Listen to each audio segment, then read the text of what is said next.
wanted the battles. Let's see. Oh, we boxing, yeah, we boxing. I need that belt like it ain't no other option. So we punching and weeping and blocking, defeat ain't an option. Let them know, shoot a video, put it on BVO. Let them know, every time I punch, it's a heavy blow. BVO, bound to hit like bricks cause it was set in stone. Let them know, I ain't getting body, but I'ma hit this flow. Yeah, way more than a show, this is BVO. This how it's finna go. I'ma throw some jabs, make them think my punch is weaker than I hook his ass. This the ring, not the kitchen, but I'ma cook his ass.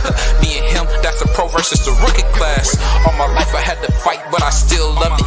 Me and BVO got moves that you can't steal from us.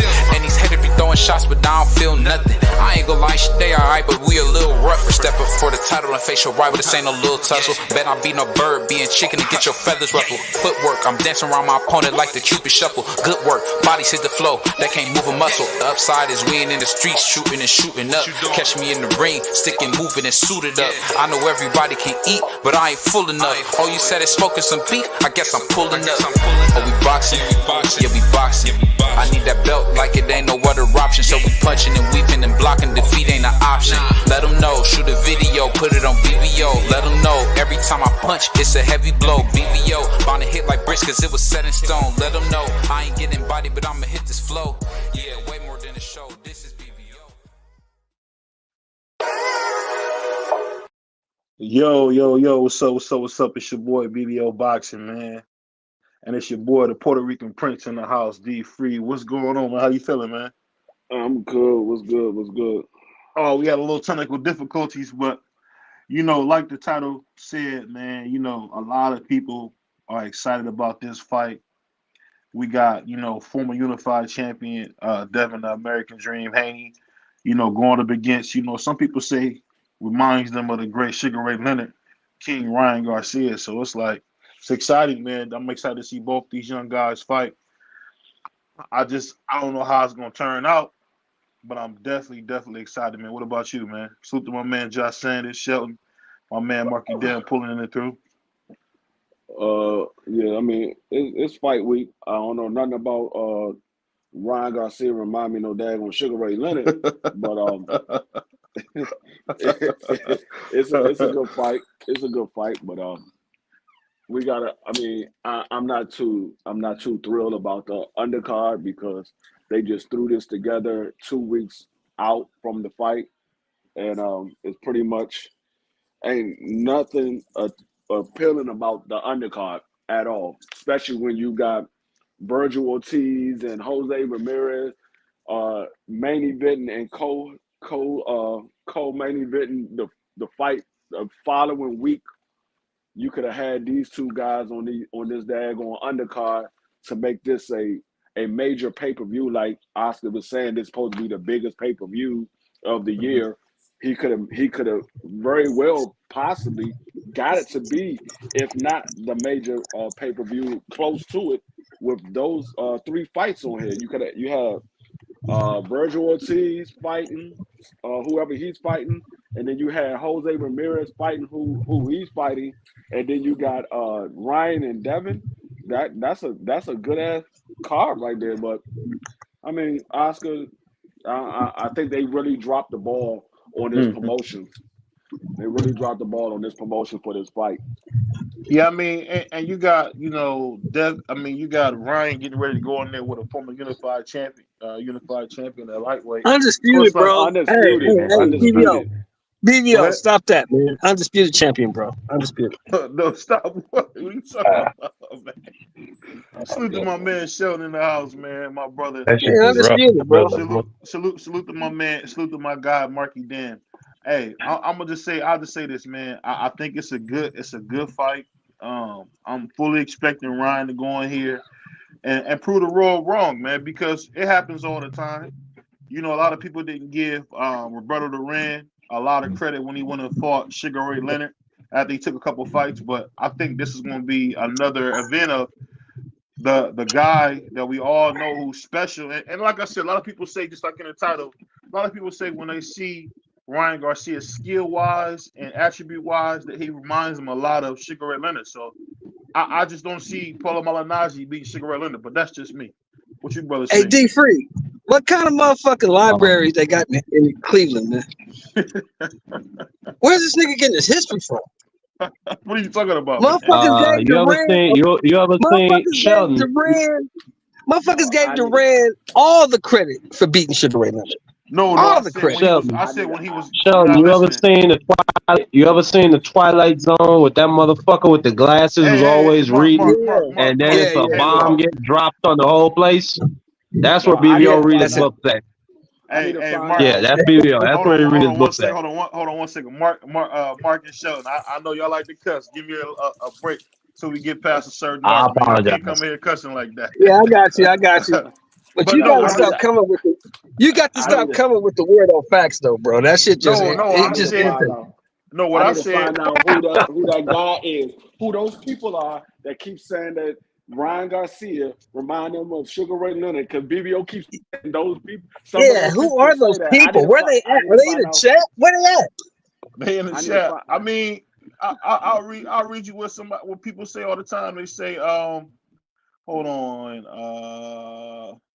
Can you actually show us those quotes that you're about to hold on one read? second. I'm about to read it. It says, it's fight week and we're gearing up to witness King Rye, who at times reminds us of Sugar Ray Leonard facing off against Devin the American Dream, former unified champion at lightweight. I mean, it's BBO. just go ahead. No, I was gonna say BBO. I'm gonna give you the benefit of the doubt and say there was some other people saying that. But what I need from you is I need for you to tell.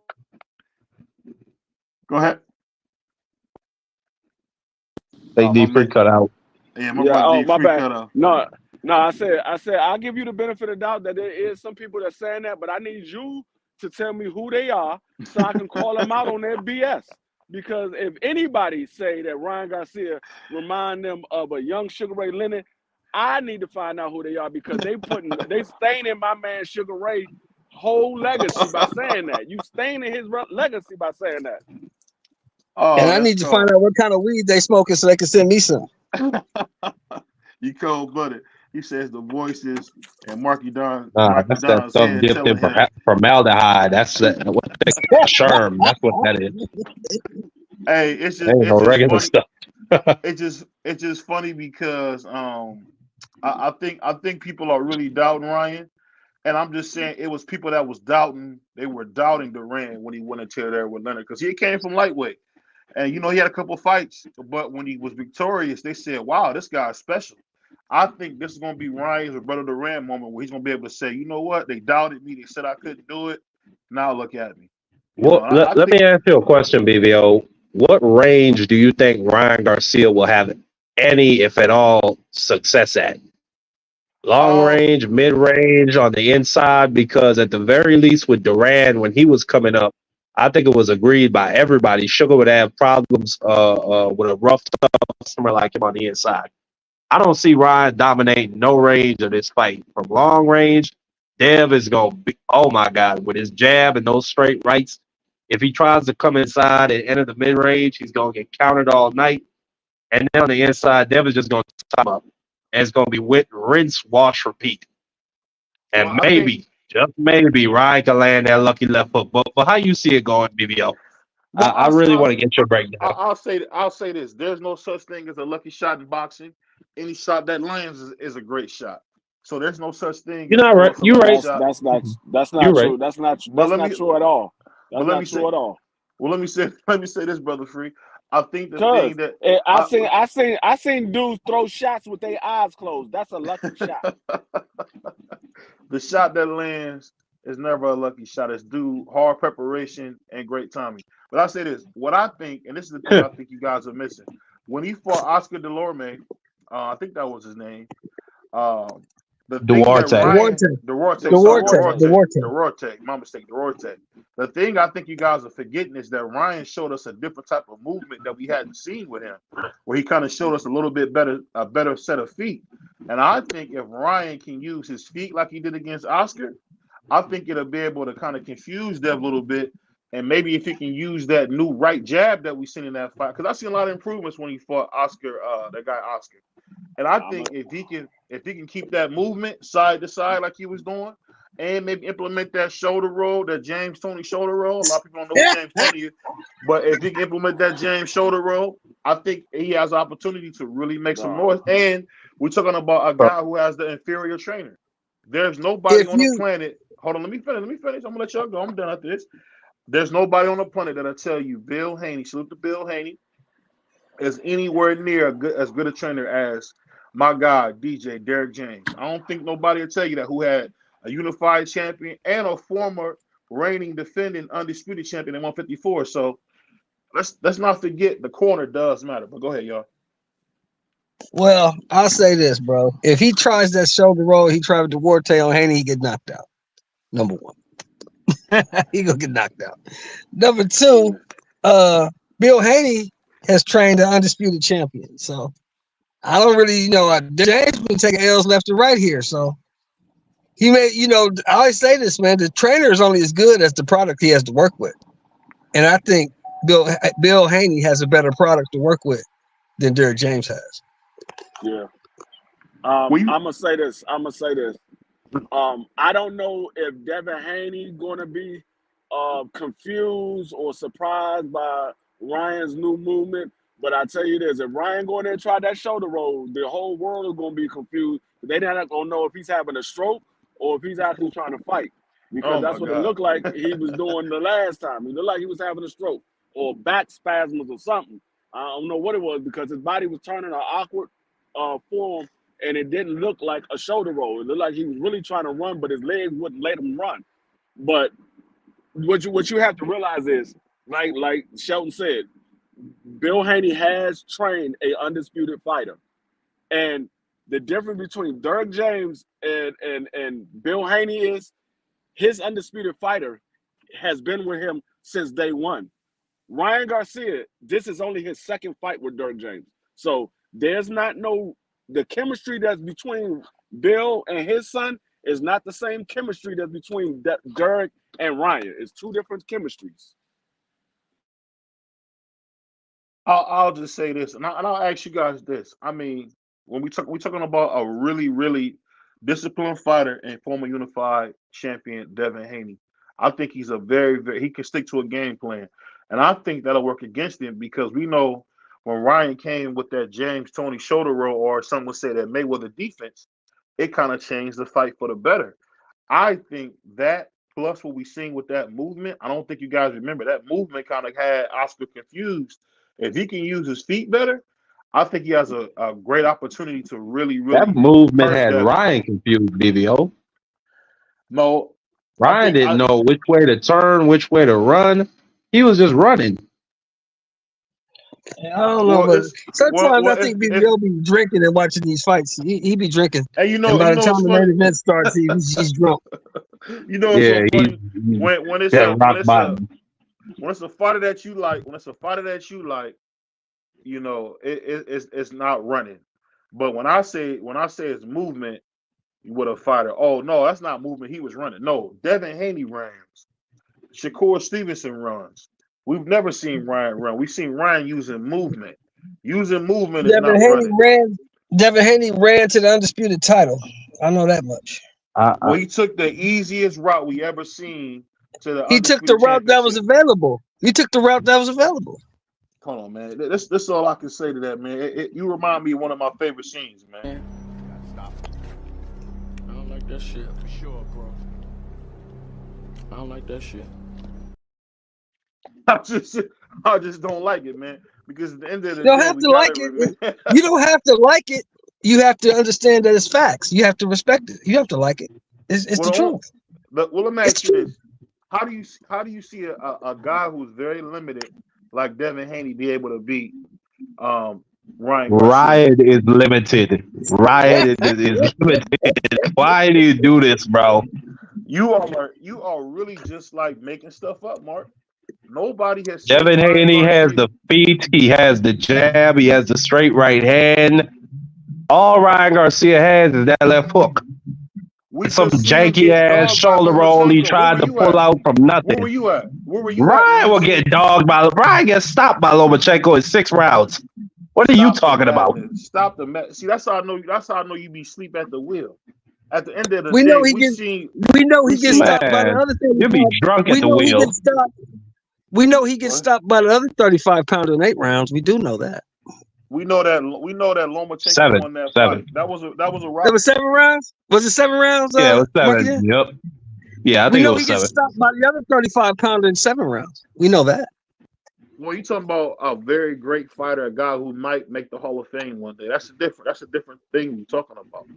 I think you guys are really missing on that. The former undisputed champion, Devin the American Dream, is very limited, man. He's not that guy.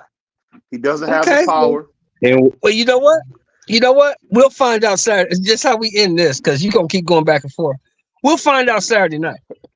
We'll yeah, find out We'll I'm Saturday. find sick and out tired Saturday of night. this trolling, bro. I'm sick and tired of all this trolling, bro. Hey, and We'll you know, see if we your won't never prediction is troll on. correct on We never Saturday troll. night. We will We see. never troll. We never troll on BVO Boxing. But let me ask you guys this: what did you guys think about Big Baby Anderson's performance? I'm gonna start with Free. I thought it was underwhelming. I think he's boring. I don't know if he'll ever be as great as he should be, but he's pretty boring. You get some good rest watching Big Baby. What you guys think? Go ahead, Free. I think he still has a lot to learn. Like I said, I don't know if he was hesitant because of the opponent he was in there with, but I mean he won easily. But with somebody like of that caliber, if Big Baby is what everybody say he is, Big Baby should have beat that guy up a little more there, because you got to remember that guy is he was a former cruiserweight champion. Now he did have a fight at a heavyweight and he beat Tony Yoka. Everybody thought Tony Yoka could possibly be a decent heavyweight, but I mean he beat Tony Yoka, and that was an upset because nobody expected that guy to beat Tony Yoka. But I mean that guy is not somebody that should have been on Big Baby's level. The praise that Big Baby get is he's one of the best heavyweight boxers that we have ever seen. He can do everything. He can fight southpaw. He can fight orthodox. He got power. He got great footwork. So I mean, we should have saw a better outing from Big Baby. I mean, like I said, he won easily, but that it should have been a beating. It shouldn't have been just a jab, right hand, jab, right hand. It should have been a beating. Go Yeah. ahead. Go ahead. Yeah, I'm concur with you, BVO. It was I mean, you didn't say a terrible performance, but I'm saying a terrible performance. Well, no, it wasn't a terrible performance because, like Free said, he won every round, but it was just not an entertaining fight. I think I fell asleep maybe in like the 4th round and woke up in the 9th, and it was still the same thing. So yeah, this is what is it? This is the second step up in competition for Jared. The first one Yeah. it was against Charles Martin, and we saw he almost got put down and put to sleep. Okay, now against this little dude who's moving up from cruiserweight, he has some knockouts on his resume. He got power, but he doesn't really have the tools to trouble somebody like Jared Anderson, who's 6'5" and can move like a middleweight. Jared was supposed to cook this dude. He was supposed to do it violent and flashy. It was supposed to be his big statement because Bob Arum's talking all this stuff about 2025. We're going to start matching him against top contenders, and then 2026 we're going to go for the belt. Let me tell you, I'm done with Jared. I'm going to keep it above with you. I have no faith in this kid that he's going to get up there.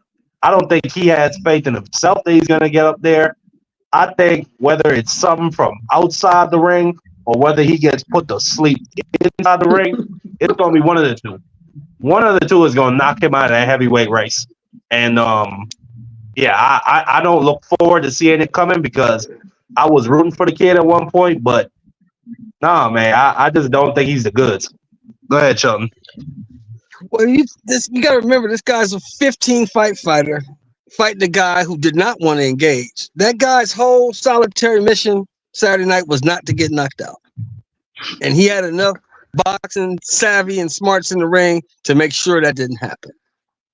People are talking about Jared Anderson like he's some 32-fight seasoned fighter. This dude is learning on the job. Man, he only got 15 fights. His amateur career was not that extensive. He's learning on the job. Give him a little time.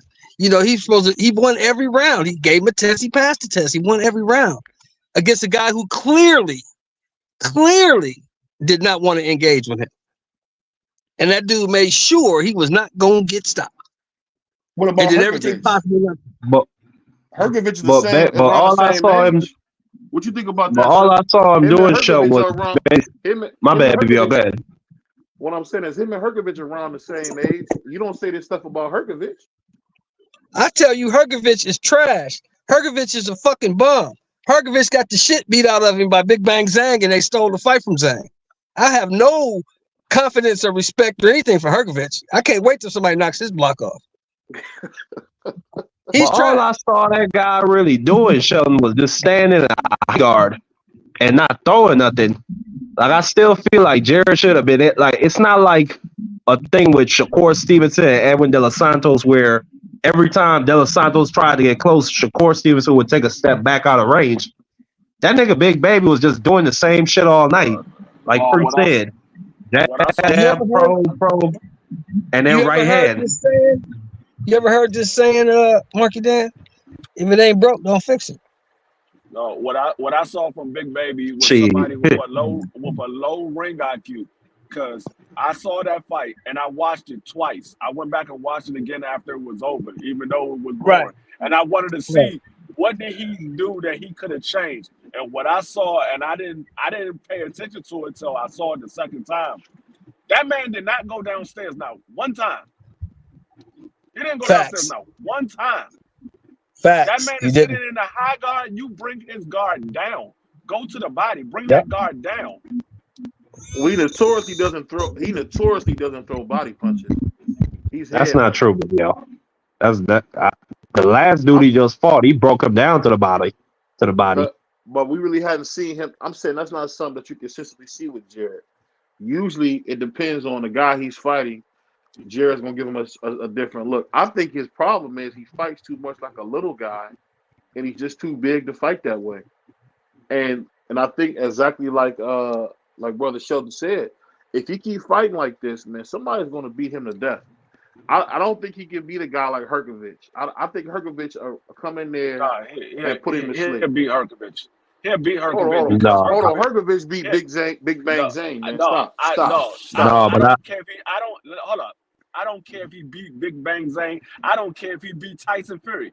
He will beat Hergovich because of the simple fact Hergovich is going to open up. That's what Big Baby wants you to do, is open up. That was the problem that he had. That's why I said he should have went to the guy's body. It would have brought his guard down.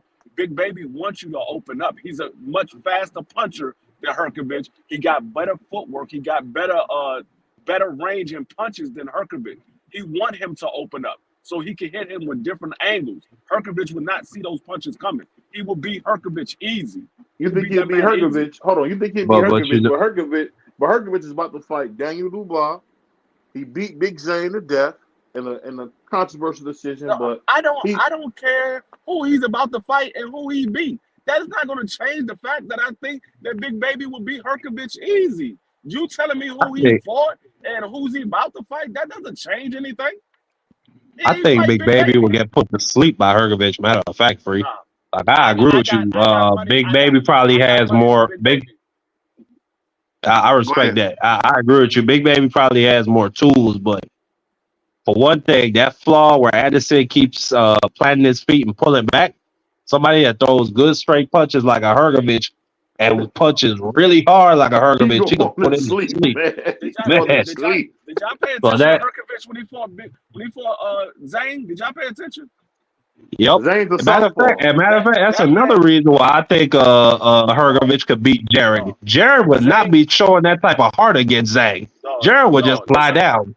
Listen what I'm saying.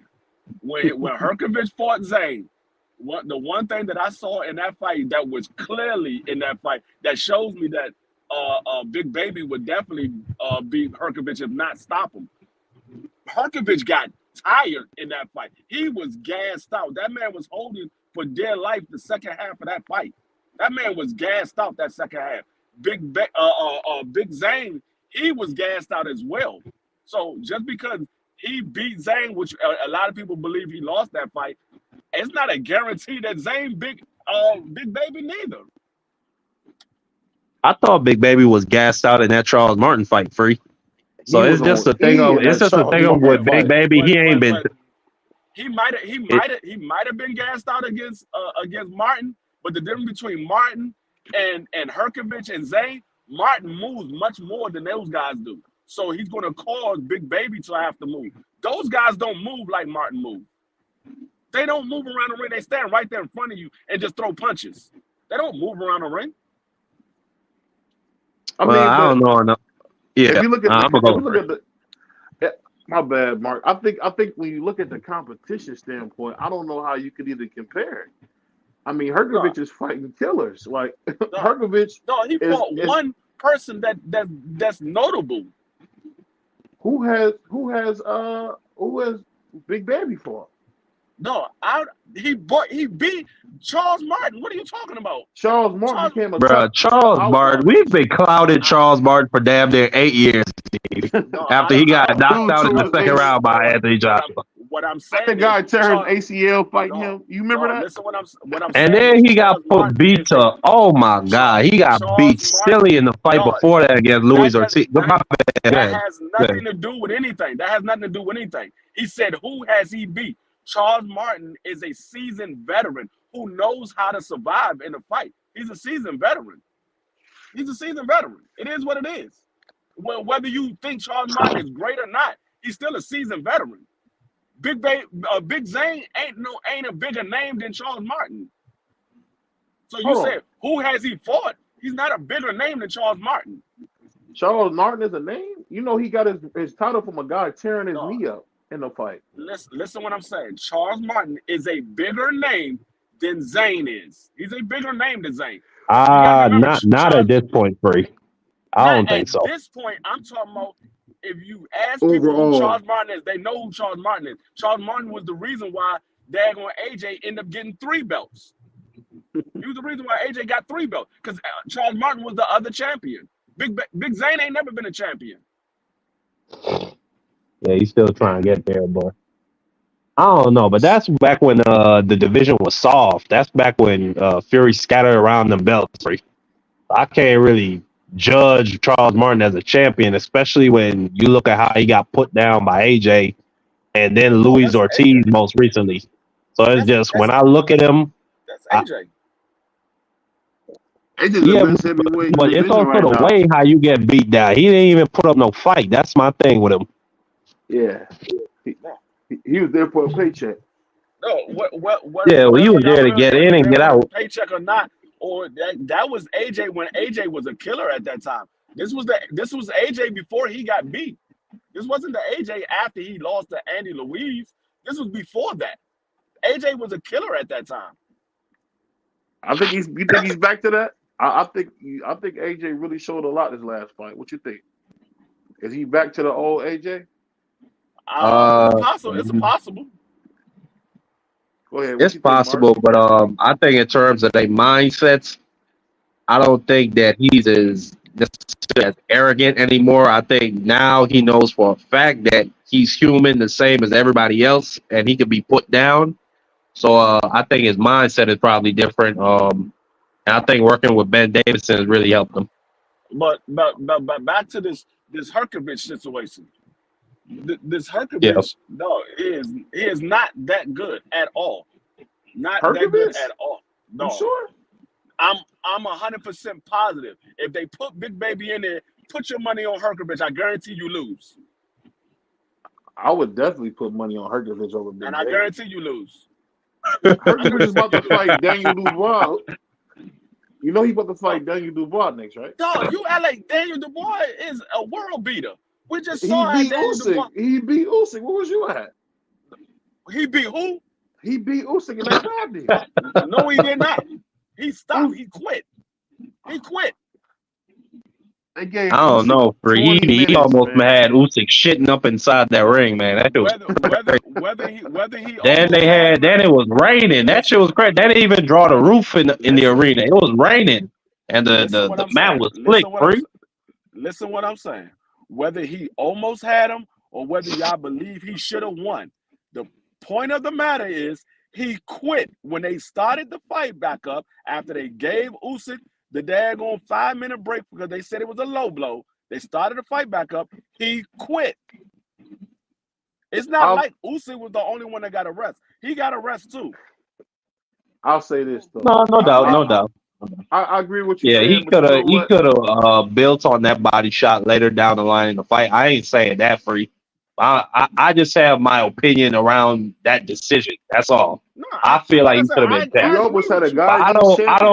at the same time, I don't give him that out. You should have still won that fight regardless. It's still Yeah, a no, fight to be fought. I agree with you. I don't believe that it was a low blow, but like I said, at the same token, he got a 5-minute break the same way Usyk did. So I'll tell you. if I'll say this though. I'll say this. You both of you are absolutely right. But the thing we got to talk about, man, before I forget, is that this Devin Haney Ryan Garcia card is a absolute failure. So all the talk that Bill Haney has been doing about Devin Haney being a face of boxing is an absolute joke. I was looking at some tickets to the fight, and now his tickets are on Groupon. I mean, this is a travesty. You talking about in Brooklyn, New York, in a brand new arena, you can't sell it out. It's just I'm not gonna say it's an absolute failure just yet, but it has the look of being a flop.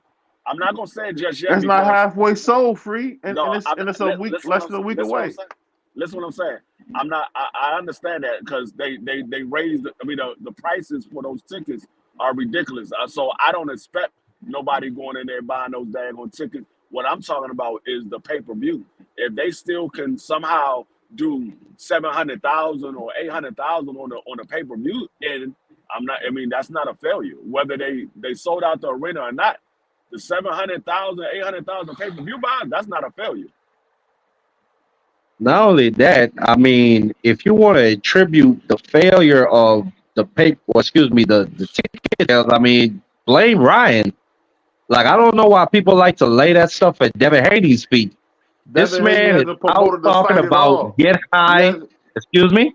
He hasn't promoted the fight once. Devin Haney has done nothing That's to not promote true. this fight. Devin Haney That's was not true. just on $1 That's not million true. worth of game. He's been on multiple podcasts.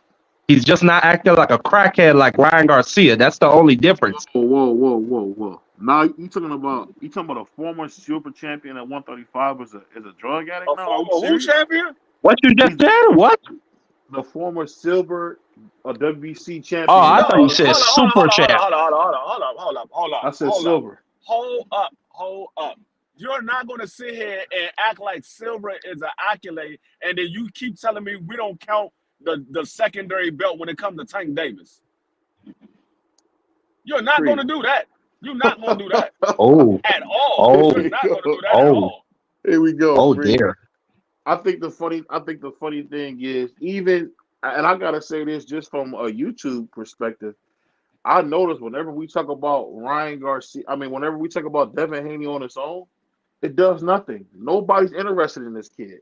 I think he has a cult, but the cult is not working because all those so-called real N-words or gangsters he got on his team, them guys don't buy fights, man. They don't buy fights, Free. No, once again, you're not going to do that because when we had this Tank Davis and Ryan Garcia fight, all I kept hearing, it was Ryan that did that. Tank Davis never did more than 250. That was all Ryan. Now all of a sudden, because this fight is not selling, now it's because of Devin. No, that's Ryan. Ryan's supposed to be the big draw in this fight. Remember, the reason why Tank did 1.2 was because of Ryan. That's what y'all was telling me. Y'all was saying it was because of Ryan that they did 1.2. So you can't now, because the fight not selling, switch all of the reason why the fight not selling over to Devin. Devin was never a big seller, remember? He was never a big seller. So Ryan should be able to bring that other million pay-per-view buys that y'all claim that Ryan brought in because Tank never did more than 250. That other million pay-per-view buys should be coming from Ryan then. Yep. I think you being unfair, Free. He's carried Plus the promotion. BVO, he's the A side, remember? Ryan is the A side. He's supposed to be getting the bigger share of the pie. He's supposed to be bringing the crowd, right? Right? I think He's a bigger draw, too.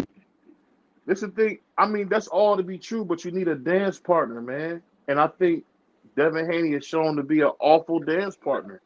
I'm Now, telling now you, was now was a dance partner. You didn't tell me that when it was Tank Davis, though. You didn't tell me that. You said here it we was go. because of Ryan.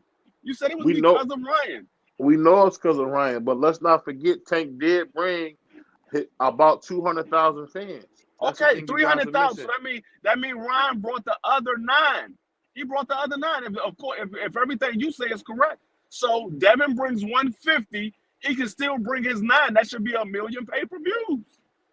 You got to think of this, and then what you couldn't count on, Man, and BBO, at some point you gotta stop trolling and just be ethically honest. See, I've this is never Because what the this is what trolled in I my lie tell you you, life. be doing, BBO. that I've should never be crazy, trolled. man. I've never This, trolled in my life. You making stuff BBO, up. this is what I tell you. Your words always come to bite you in the back because I'm, I don't forget nothing. You cannot be hypocritical. If you say one thing, you got to stand on that when it comes back around I'm because I standing on it. remember everything. What the So kids it say, can't be I'm standing it on can't be business. Devin fault then. If Devin is not Devin is not a draw because that's what you said as well. He's Hold not a on. But draw. his dad told me he's the biggest star in I don't boxing. care. I don't care what his dad says. If I'm going off what he said. if you said he's not a draw, Devin Haney never did more than 150 pay-per-view buys, 150,000 pay-per-view. He never did more than that. That's not a big draw. If you're doing 150,000 pay-per-view buy and that's the biggest pay-per-view buy, that's not a draw. We get on Bud Crawford about that. That was his biggest pay-per-view was 150,000. That's not a draw. So And that fight sold because of Amir Khan. It wasn't because of him. It was because of Amir Khan. regardless of who it was. But what I'm saying is, if the biggest pay-per-view you've done is 150,000, you're not a draw. So I don't care what his father say. If we saying Devin is not a draw because his biggest pay-per-view was 150,000, and you saying Ryan is because him and Tank did 1.2, and then you say, well, Tank only brought 300,000. So that means all this supposed to be coming from Ryan. So the person that should be selling is Ryan. So if this is not a great selling fight, it's because of Ryan, not because of Devin. We already know Devin is not a big draw. Ryan is supposed to be the big draw. I'll put it like this. Maybe I'm wrong for listening to his father. His father told me he's the biggest star in boxing. His father told me he's the best. He's the most accomplished. He's this and he's that. He's this and he's that. He makes the most money. He does this and he does that. Where a guy like Ryan, a humble kid like Ryan, is doing all types of theatrics. The man got married to a girl from that he met at the taco stand. He's saying he got mental health issues. He's just doing everything he can to generate some interest in this fight. Because for one, Devin Haney is probably one of the most boring fighters in boxing history. On top of that, we know he doesn't have any power. So it's like free. When we gonna call what we see, man? What we see is Devin Haney let the So people why down not promote again. the fight on that? Why not come out and say Devin Haney has no power, he has no chin, he's da da da da da, he's boring. I'm gonna come in there and I'm gonna put him to sleep. So Why not promote you the fight telling on that? Why you talk telling about me? getting drunk? Why talk about go ahead, Free? Why talk about all No, that I crap? won't say that. You telling me by putting your personal information out there about your mental issues and all this other stuff, that's promoting the fight? No, that's not promoting the fight. That's hurting the fight. Because regardless of how you feel about Devin Haney, people know Devin Haney is a real threat. They know Devin Haney is the truth. So you might think Devin As Haney is far as bringing boring the or whatever. police, are you talking about the You police? No, you Excuse me? might think Devin Haney is boring, but what I'm saying is when Ryan is sitting there saying all this stuff, people like, man, I'm not buying that fight. Ryan about to go in there and get stopped by Devin. The way he talking, he got mental issues. He's drinking, he's smoking. He about to go in here and get stopped. That's not selling the fight. That's not selling the fight at all. That's turning people away from the fight. So Well, you want to keep changing the blame onto Devin. You got to put the blame where it's at. It's about Ryan putting all this stuff out there that's encouraging people not to buy this fight. Every time I hear Ryan come up here and talk about another issue he got going on, I'm like, dog, I don't want to see this fight. This fight is going to be one or two things. Either it's going to be boring, somebody's going to be running, or it's just going to be one-sided, the whole entire fight. I mean, but my man said you got BVO stuttering like the old Joe son. Hey, I think the thing that's so funny is you guys are missing the point. Devin Haney once again showed you that he's not the guy. Wrong guy. He's not the guy. And I'll tell you this. I agree with Marky Dan on this. I think it's not a good fight because Ryan's fighting nothing but a blown up lightweight and Devin Haney. So it's kind of hard to sell it. So No. he's fighting a blown up lightweight who really needs to be back at lightweight because he doesn't have any power at 140. Hold on, It is BVO. what it is. Go BVO, ahead. once again, I gotta call you out. Once again. You was the one that was telling me that Devin Haney is a weight bully. Now he's a blown up lightweight. He needs to go back to lightweight. He is a You weight wanna bully. say- Bro, I So love you know why I how is love he a this weight D bully? free. You say he need to go back to 135. You know why I love this D free? Because it was Ryan and his fans who created all these and Tiafimo. I gotta throw him in there too. And BVO is really the consummate Tiafimo Ryan Garcia fan himself. He is the Oh my pinnacle God. of all those fan bases. So they came out with the excuse, or excuse me, with the narrative. Devin Haney's chinny. He's a hugger. He's a runner. He can't punch. He's this and that. He ain't got no heart. So now it all comes to an end this week. Man, Ryan Garcia is gonna get beat to death. And all those words that him and his little troll army, man, them dudes, they gonna scatter to the wind. That shit is gonna be beautiful. Just beautiful. The bad thing about it is, I mean, well, for Ryan's sake, I hope he do go out there and put on a hell of a performance and possibly stop Devin Haney. I don't see it happening. The likelihood of that happening is very slim. But if he go do it, it will be great for Ryan Garcia. I mean, like I said, I don't have no dog in the race. I don't care who wins this fight. I just know what I see, and I believe Devin Haney is gonna be a one-sided fight for Devin Haney. No, I want Ryan to fuck up out of here. I can't stand this dude for another fight. Why? See, annoying. Annoying about what? No, Annoying about his personal life. Annoying about getting in other people's business. Whose business have you ever got? You need me to be specific? I need you to be specific. I don't know what you're talking about. I've never heard this before.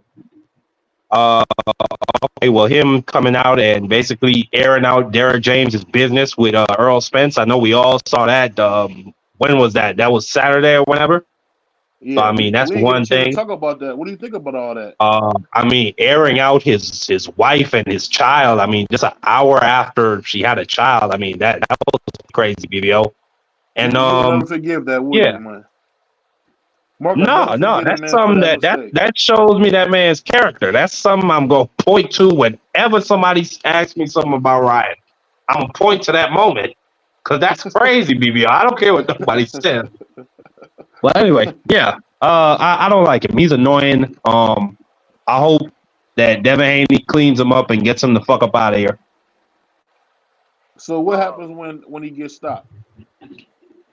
If Devin Haney goes in there and gets stopped, I don't know what I'm gonna do, bro. That should be too crazy. That'd just be way too crazy. I'm gonna be sitting here laughing if Devin Haney go get stopped because there's gonna be a whole lot of fans like Doug Rightside and a few others that's gonna be sitting here quiet for a while. They're gonna be quiet for a while because nobody see that coming. I'm gonna be shocked because I didn't see it coming, but I do know that there's a slight chance that he can land that left hook and stop Devin. I just don't see it. I don't see it happening, but it is a slight chance that he can. But like I said, I'm not a fan of Devin Haney. I support him. I'm not a fan of him. I'm not supporting this fight because it's not a fight that I want to see. I want to see Devin and Tio at 140. I want to see Tank and Devin. I didn't ask for Ryan and Devin. I didn't care if Ryan and Devin fought because Ryan is not somebody that I mean, he got beat by Tank Davis. I didn't care to see that. I mean, but you gotta at least give Ryan credit for being willing to take the tough fights. I mean, oh no, I'm not knocking Ryan for taking the fight, but I'm not paying to see this fight. For one, like I said, that undercard is trash, and for two, I didn't ask to see this fight. I wanted to see Devin and Tank. That's what I wanted to see. Or I wanted to see T.O. and Devin. Those are the fights that I wanted to see. Ryan, I'm not knocking Ryan at all. That Ryan is doing what he's supposed to do. He's trying to become a champion. He's never been a champion before, so he's doing what he's supposed to do. And I'm looking at Devin because Devin was the one that said, "Don't say my name no more" when he pulled out and said he was gonna go fight Rolly. Devin said, "Don't say my name no more," and then Ryan comes back and Devin ended up taking the fight. The thing that's so confusing about Devin Haney and to me in general is that I don't know where he stands because he doesn't ever talk. He just has his father do all the talking for him. So I'm almost wondering, is his dad his pimp, or why is he not allowed to speak for himself? What do you guys think about that? We never hear him speak for himself. Is Bozy Ennis Boots Ennis's pimp? No, Devin talked for himself. Devin No. talked for But himself. let him answer that question though, D3. Who are you talking about? I never heard of this guy. Who are you talking about? Bozy Ennis, is that Boots Ennis's pimp? Or is that just his father and trainer and manager? Well, I don't know about manager, but is that his father and trainer? Boots Ennis is a champion at what? You talking about the kid from Philadelphia?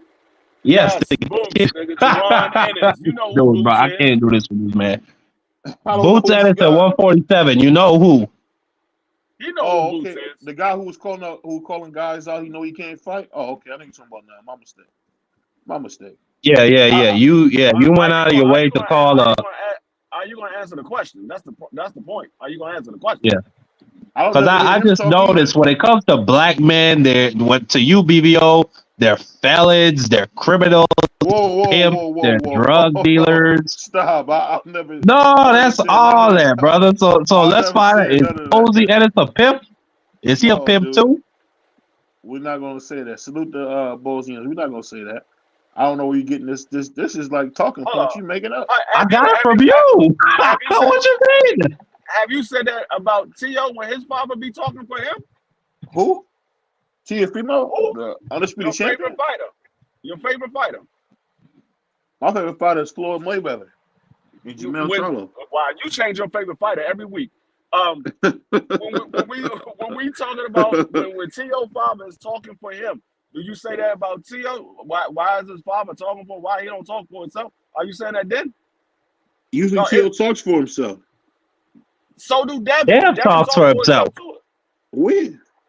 No, maybe I can't remember ever hearing Devin's voice really. Okay. Okay, okay, baby. All right. Okay. I'm glad you can't remember because I remember.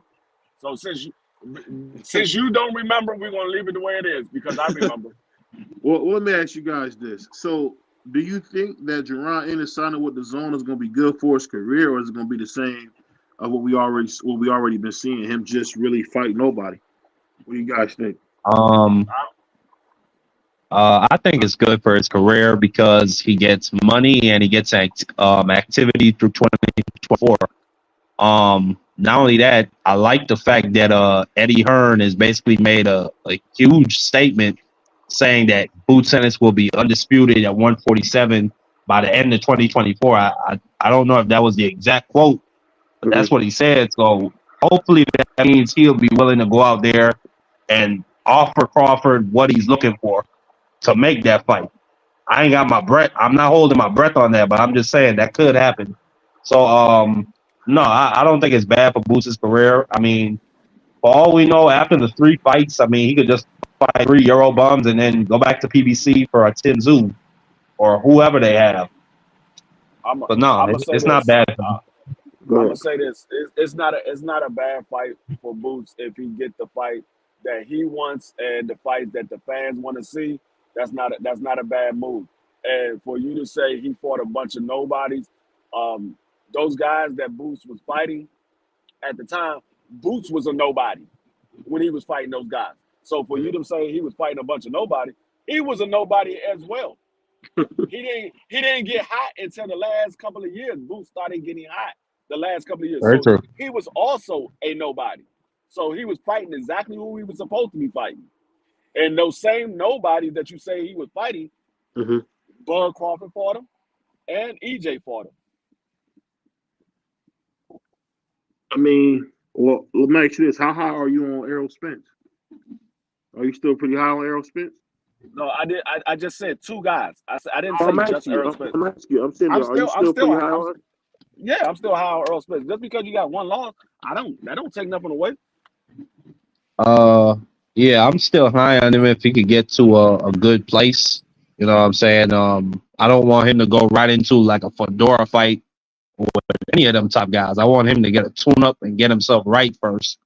So yeah, if he could do that, then yeah, I'm still very high on EJ. But if not, then no, I wouldn't favor him going into those fights.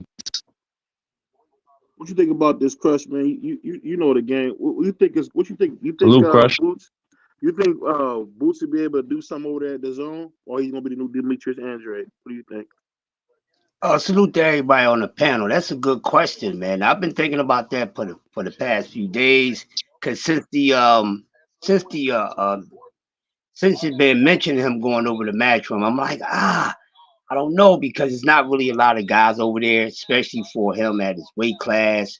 Then you're looking at, well, maybe he can go over there and get some guaranteed money, blah blah blah. Wind up like Boo Andre. Hopefully that's not the case. But I don't think he should stay at 147 with signing with them, because he's still going to be stuck with not having anyone to fight. And then just leave a whole lot of criticism that a lot of us don't want to hear. Oh, he ain't fighting nobody. It's not the fact that he's not fighting nobody, or he needs to fight anybody. Anybody needs to fight him, and that's the case with Boots Ennis. So someone needs to fight him. This is just how I honestly feel.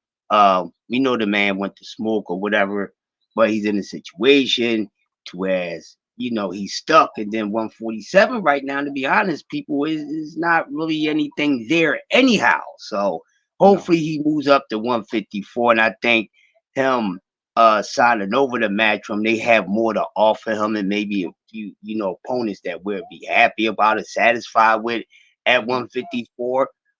So good move, but it depends on what he does with it. That's how I feel. So you basically saying you think it's a cash grab, if I'm getting what you're saying right? Yeah, basically that's what it is, because there's nothing else over there. Nobody over there has the belts. I mean, but not signed with anybody. So yeah, it's a cash grab, and stay busy too. You see what I'm saying? Because you don't get much fights, and we like to see them fight at least twice a year. Shit, I would like to see these guys fight 3 times a year. Especially with the bigger name fighters. We have some of these smaller names that's out there putting in as much work as they can in a year, like we all want these fighters to do, no matter what level they at in the sport of boxing.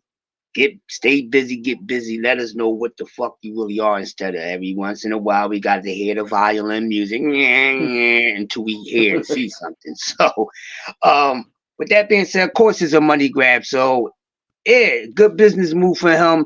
But hopefully, we get to see some fights out of that. So it's not about me at the end of the day. It's about that man. So he's making the best decision for himself. So I'm not gonna knock him. Just hopefully we get to see somebody fight Boots Ennis instead of Boots Ennis fighting someone, and that's the order it should be said. Anybody that disagree with me, we could talk about it, because who isn't this man not trying to fight?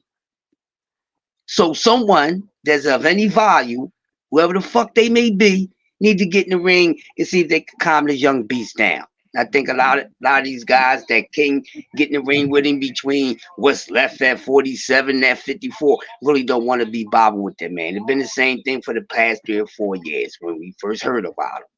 Well, And we heard most of about these, Virgil Yeah, Ortiz. it's only yeah, I was gonna say it's only 2 or 3 names over there at the zone for Boots, and that's right, Connor Ben, Virgil if he decided to move up, and the third one is if Bud decides to stay at 54 and vacate that WBO. There could be a vacant title situation between a Matchroom fighter and a Golden Boy fighter. I don't know if y'all remember Santalon, that dude that beat up Alexis Rocha. So I mean yeah. that could be an option for Boots. But that's not really I don't think those fights will make him into it. Well, maybe Virgil and Conor Ben, but I don't think those make him into the superstar that he really wants to be. That's my opinion. I I think agree with the you. only way he gets there is blood. If he can get that fight, he got it. Yeah. Yep. I agree with you, man. I think it's Gibbo. I think Ryan's gonna win, man. It's clear he's gonna win, but of course, people just want to see him lose, man. This is what it is. Like Marky Dan has kind of turned a little bit into a Wakanda type of dude, where What does he that mean, a receives. Wakanda? No. What does that mean, a Wakanda type of dude? So you need to make this stuff clear because I want you to make clear who are the pimps that you like to talk about in the sport of boxing, the ex felons, the ex cons. I notice it's a particular people of a certain skin color you like to use that with. But when it comes to Uh, Teal and them other people, I don't ever hear that same kind of talk. But yeah, let's go I, into it. Go I, ahead, I've ask your talked, question.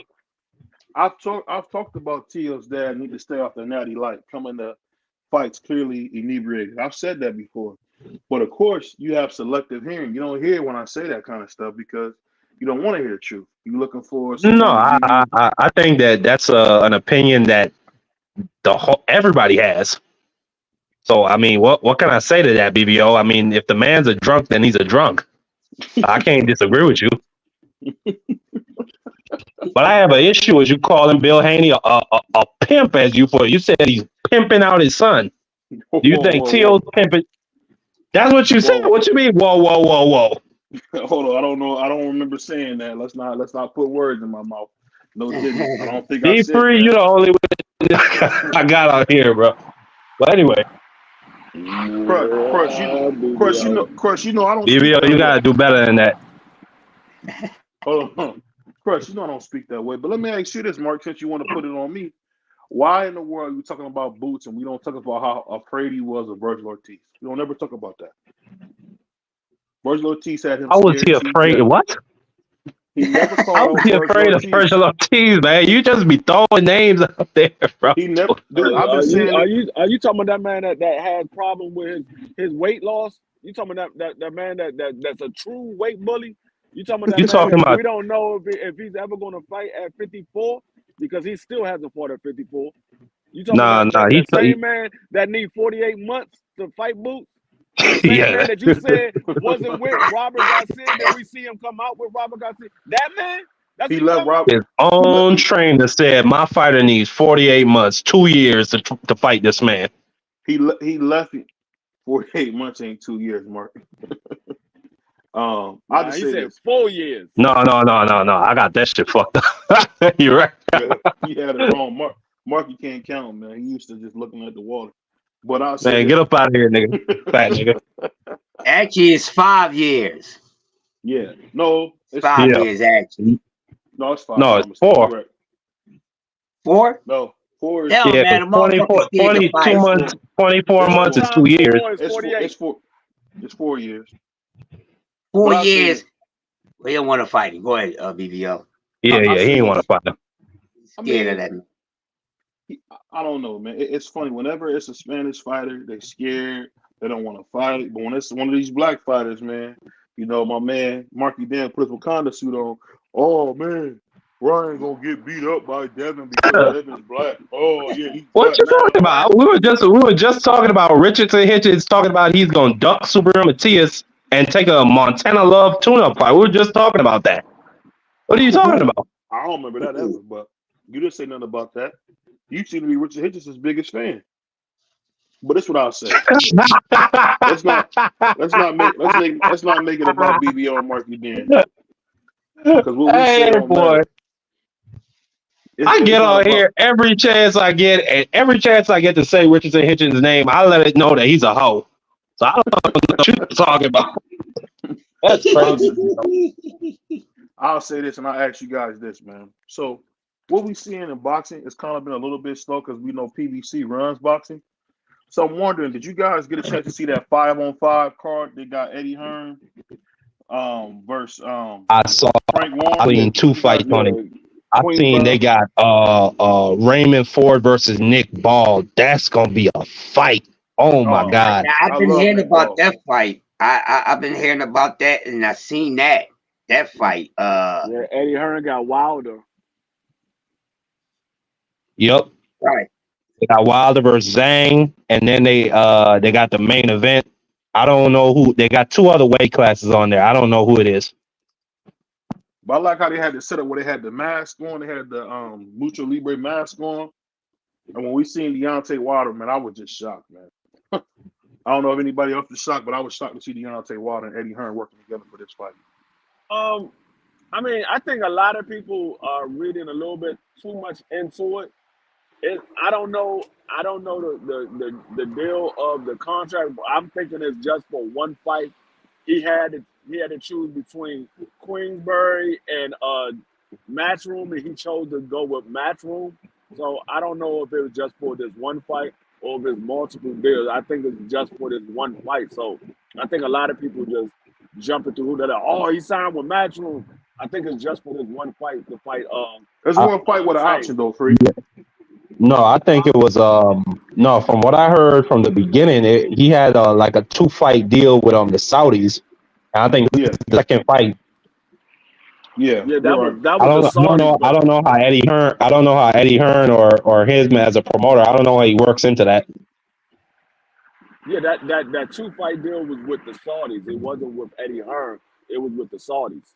But they use him as they use Eddie Hearn no. Frank Warren. Let me finish. They use Eddie Hearn and Frank Warren the same way that Al Haymon used Tom Brown. I know that. What I'm saying, he used them as to promote the fight, but he's not signed to Matchroom.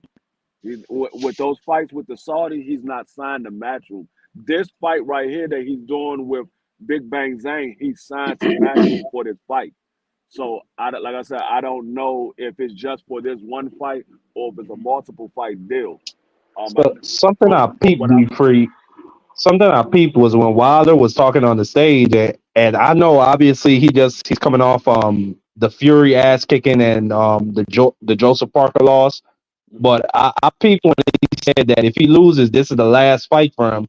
So I think that would support the idea that it was a 2-fight deal, and this is the last fight he has this is the last fight guaranteed he has with the Saudis. Yeah.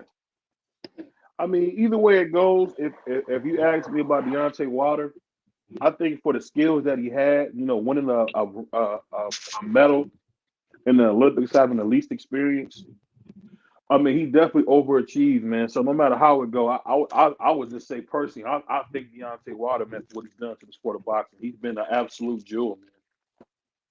I love that brother. He's a great guy. Go ahead. That's about the first time you actually used analogy and you used it correct when you said Deontay Wilder had overachieved. That's the first time you used it and you used it correct. Okay. Because that's the first time I heard him give a black man respect on his panel today.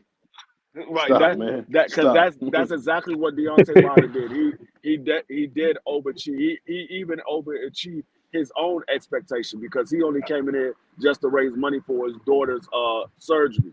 He didn't know that he was going to be this quote unquote possible Hall of Famer fighter. He just thought he was just going to come in here, get some money real quick for his daughter, and then go back to doing what he's doing. But he ended up becoming one of the best heavyweight punchers of this modern era. I think he's one of the best punchers in boxing history. D3 to add on, man.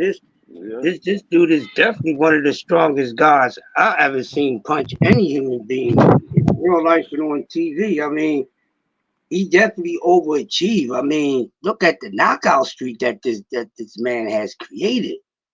We're not going to see that for a while. So he definitely overachieved. So salute to him. But yeah, I just want this guy to go ahead and grab what he's gonna grab and get up out the game. And I just, wish him the best for us, his safety and everything, man, because of what he went through. So, man, he's just definitely a tremendous story, man. So shout out to Wilder. At the end of the day, I would like to see a little bio pick on Deontay Wilder, man, because his story and just that he. Yeah, I think if I don't know if they will do one. I think it would have definitely probably been one done if he was able to achieve undisputed. If he was able to get undisputed, I think they most definitely would have had to do one, because if you paid attention to his story, this was a man that took up boxing at 19 years old and able to make it to the Olympics and get a bronze medal, and then become a heavyweight champion and defended it 10 times, tying Muhammad Ali record, and then turn around and become undisputed. That's virtually unheard of, especially in this modern day. You don't see nobody picking up boxing at that late age and achieving all of those goals. Yes. Not only that, in the biopic, they're gonna have to put like this how good of a man Deontay Wilder is. Like the stuff he was doing outside the sport, like walking the streets of Chicago to try and stop the violence, whether or not you thought he'd be successful or not. Like to go to somebody else's city and go to the most violent parts to try and do your part to stop the violence, you got to give him that. And then how he helped people through COVID and all the riots that were going on. I think Deontay Wilder, he's just a great human being, man. I don't really have nothing bad to say about him outside of that. I didn't like how he reacted to the Fury loss, but man, I just have the utmost respect for him and what he's done in the sport.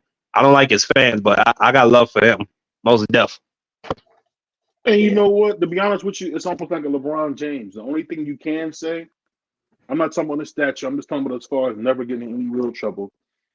The only thing he ever did wrong was make up those lies about Tyson Fury. But other than that, the guy it's only lies if you can't prove that he lied. I mean, if you can prove that he lied, I'm sorry. It's only lies if you prove that he lied. Just because you don't know the truth behind it doesn't mean that they're lies. Because you don't know the truth. That's what he believed. He believed all of those things. So that's not a lie. That's what he believed. And so until you can prove that it's not true, that's not a lie. That's what he believed. Tyson Fury said he didn't do it. I don't care what Tyson Fury. Let's call it. Liar. Let's just say that Deontay Wilder made some claims and call it right there. Yeah. Continue what you were saying, BVO. To say Tyson Fury said he didn't do it, he's a known liar. So I'm not going to sit here and say a known liar has the belief over somebody who we don't know the lie. We don't know Deontay Wilder the lie. So you think I'm going to believe somebody who's a known liar? No. Right. So Fury's a known liar now? He's a known liar and a known cheat. Yes, he's a known liar, He said he didn't do that with that daggone the wild boar. He said he got it from a farmer and he paid the farmer off, and the farmer said, I ain't never give him nothing. No, the farmer said, I never got my money. And he came out and he snitched on Fury, I think like 2 or 3 years later. Yeah. And then all of a sudden the farmer disappeared. Nobody could find him. Mm-hmm. Yep.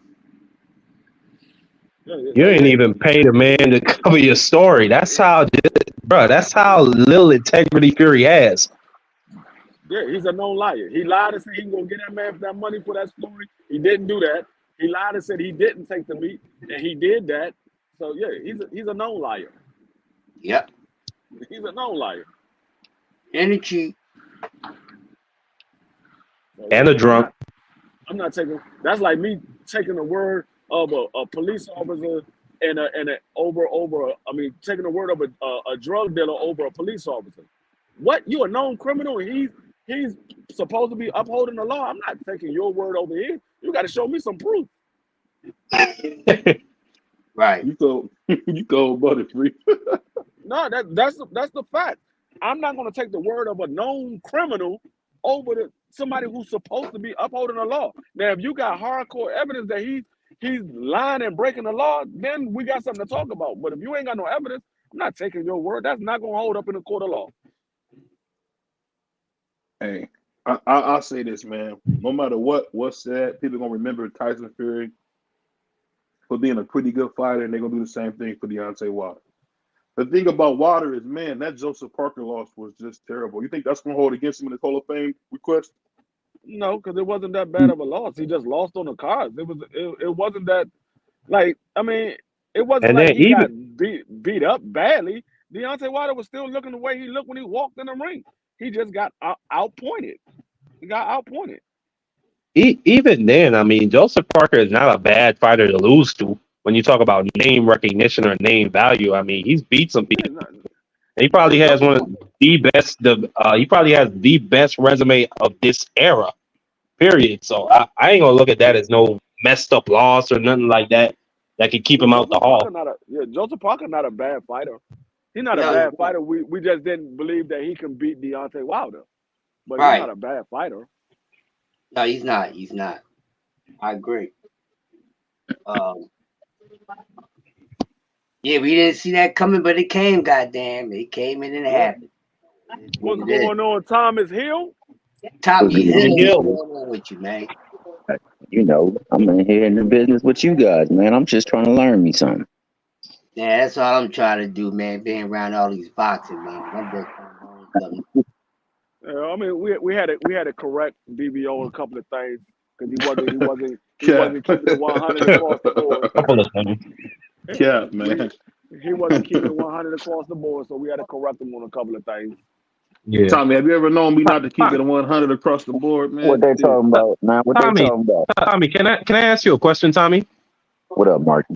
Let's say you watch the local news, and at 5 o'clock, this certain anchor comes on, and any chance he gets, he sees a person of color or a black person, he refers to them as ex-cons, criminals, pimps, drug dealers. But when it comes to Latinos or white people doing the same actions, they don't get that same type of treatment. What would you have to say about that newscaster or that media personality? All that Mickey Fricky is seriously using racial slurs to refer to people of color, especially black folk. Yeah. Yep. They're pimps, they're ex-cons, they're all that. Yeah, that's their way of saying. That's their way of saying they ninjas. To tell you the truth, thugs, stuff like that, man. That's what they use. They want to really call them the N word. He said thugs. You want me to bring it in?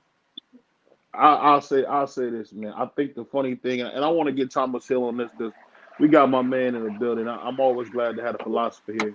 Let me ask you this, Thomas Hill. How will Deontay Wilder be remembered, man? How will he be remembered? Yes. As a Mickey Fricky success story.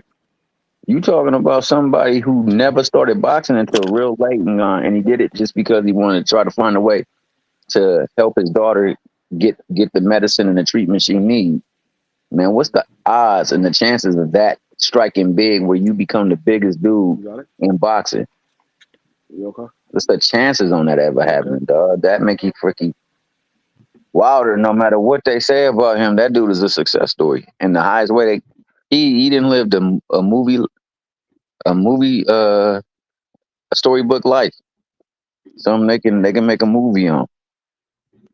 Yeah, I get what you said. I guess when I look at Deontay Wilder, the thing I will say is this. I think he was a really good fighter. He definitely overachieved. I think I put him in the same boat as like a Ernie Shavers. Really, really good, but just, no cigar.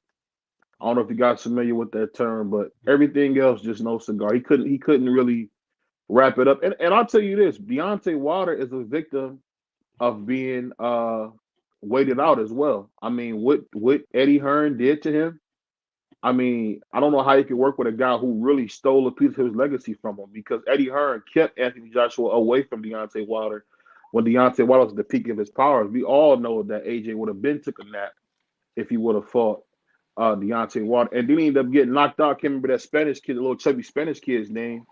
But if that was all trying to avoid Deontay.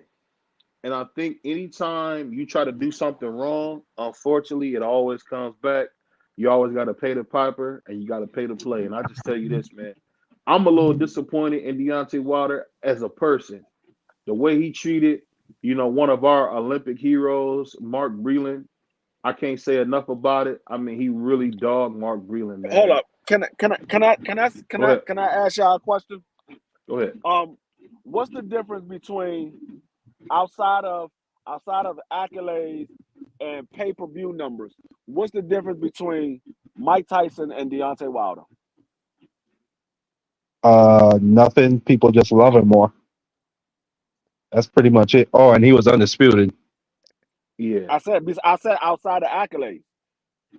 Outside of Yeah, it's accolades. really no difference if you take away the accolades. It's just the eyes you see. I Because wouldn't say if that. you I would say Mike Tyson had a better skill set than Deontay Wilder. I just think Okay. Deontay Wilder had a bigger punch, But and that punch can end the fight in a heartbeat. no, I mean, no, I'm not even talking about skill set. I'm just talking about You talking about as a what's the difference. person, Oh, as a Yeah, person, I'm okay. talking as about a person. person in the oh, sport you of talking about boxing. his character? I'm talking about Yeah. I'm talking about their career in the sport of boxing. Outside of the accolades and the pay-per-view numbers. I'm not even looking at their skill because we know they're two different type skill fighters. Outside of the accolades and pay-per-view numbers, their career in the sport of boxing. What's the difference between the two? I think really the only difference, Free, is that Tyson was more hyped up coming out of the amateurs, and that's really it. Because He had more of a if you meteoric look at rise to the heavyweight. So yeah, because if you and the reason I ask that is because if you look at Mike Tyson's career and you look at Deontay Wilder's career, the one thing you could say about both of them, Uh-huh. they never beat that fighter that was on their level or that was supposed to be on their level. Oh, Because that's a good point. I like that, Tyson Mm, Bree. Fury, That's a I good was point. thinking that too. Damn. That's a good Tyson point. Fury, no, that's exactly what I was thinking. yeah, Tyson Tyson ain't Fury beat beat shit. Deontay Wilder. I take away that second fight. The first fight, yeah, they gave him a draw. Okay, it is what it is. Take away that second fight and all the speculation about that fight. That third Hmm. fight was from what we know was an even fight. They both came in there, wasn't no speculations of no cheating or anything like that. Tyson Fury beat that man fair and square the third fight. So he Yeah. never got a chance to beat Tyson Fury. It doesn't look like he's going to ever get a chance to fight AJ. So he never got a chance to beat AJ. If you look at Mike Tyson, he never beat Holyfield. He never beat Lennox Lewis. Right. Yeah. Nah, I mean, I can He agree never with that got to fight statement Riddick because that's Bowe what the either. record books show. He never got to fight Riddick Bowe or Well, he Tommy wasn't the going to Duke fight or Bo. Tommy the Duke Morrison. But I will say, in both that first and third fight, he had him on the canvas for more than a 10-second count. Nah. Yeah, Yeah. he's down there for at least Tommy, like what you mean? Are you saying that he had a slow I'm count or saying something? that if they do it by the rules, when you get knocked down and you entertaining a person that knocked the other person down, there's still somebody over there counting. Yeah. And that's supposed to pick up where that person is counting. And that man was on that canvas for longer than a 10-second count or a 10 count I or mean, whatever they I, want to call it. even Andre I can Ward, explain that. said that was a long count. Andre Ward Yeah, he said it did on say the that. broadcast. He's Yeah, like, man, that's a that count is super long. slow count. Yeah, that's a super slow count. Yeah, But no. that being What said, I happened? mean, What actually happened? Yeah. Go ahead. I don't no, even no, want to go, get go, go, bogged go. down in that. No, go, Mark, go ahead. No, I was just to say that it's a rule that's been in place for since forever. It's always been controversial. You go back to the 50s, the 60s. Matter of fact, you ain't even gotta go back that far. You go back to Buster Douglas versus Mike Tyson, where Yeah, Tyson was talking about, oh, it was a 13-second count. a But neutral no, corner. what happened in I think you're talking about the third Wilder Fury fight is that Wilder did not go to the corner, and you're correct. There is somebody counting from the time Tyson Fury's ass touches the canvas. That's the timekeeper. He's counting. Russell Moore points to the neutral corner. That's where Deontay Wilder's supposed to go. Then he picks up the count from the timekeeper. That stops. He's out of it. He's no longer in it. Then the rule says if the fighter who is on his feet is not in the neutral corner, the referee can stop the count, look at him, and say, go to the corner. And the count remains stopped until he does that. That's the rules of it.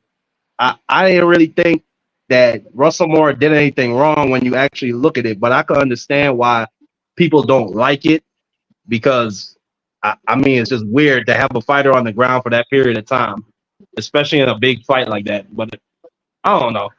You know what I'm I'll not mad. say? You know what I would say on you, Mark? That's a great point, that's why we call you the boxing historian, man. I think the thing that we missing, and I'll ask Thomas Hill, my man Crush, and of course Marky this, but I think we might forget that boxing is entertainment too. I really believe the business has a lot to do with some of these outcomes. Whether it's the Lomachenko fight, even one of the fights that I love to watch, there might have been a reason why Sweet Pea didn't get the nod of Oscar De La Hoya.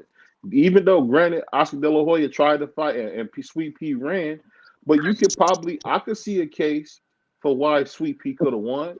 But then again, would you let He him didn't win? run. Hold on, let me finish. Would you let him win over the young golden kid with the beautiful smile from South LA? You know, who had just won a gold medal? I really think it's just like in any sport. I'm just asking you guys this: do you think that we forget there's an entertainment value that goes into some of these decisions? What do you guys think? The thing is, I don't even think that's the issue. What I think the issue is no consistency across the board, because what they do in one fight, they don't do in another fight. If they were consistent across the board, it wouldn't be an issue, because we are okay, this happens in every single fight. That you can't argue that.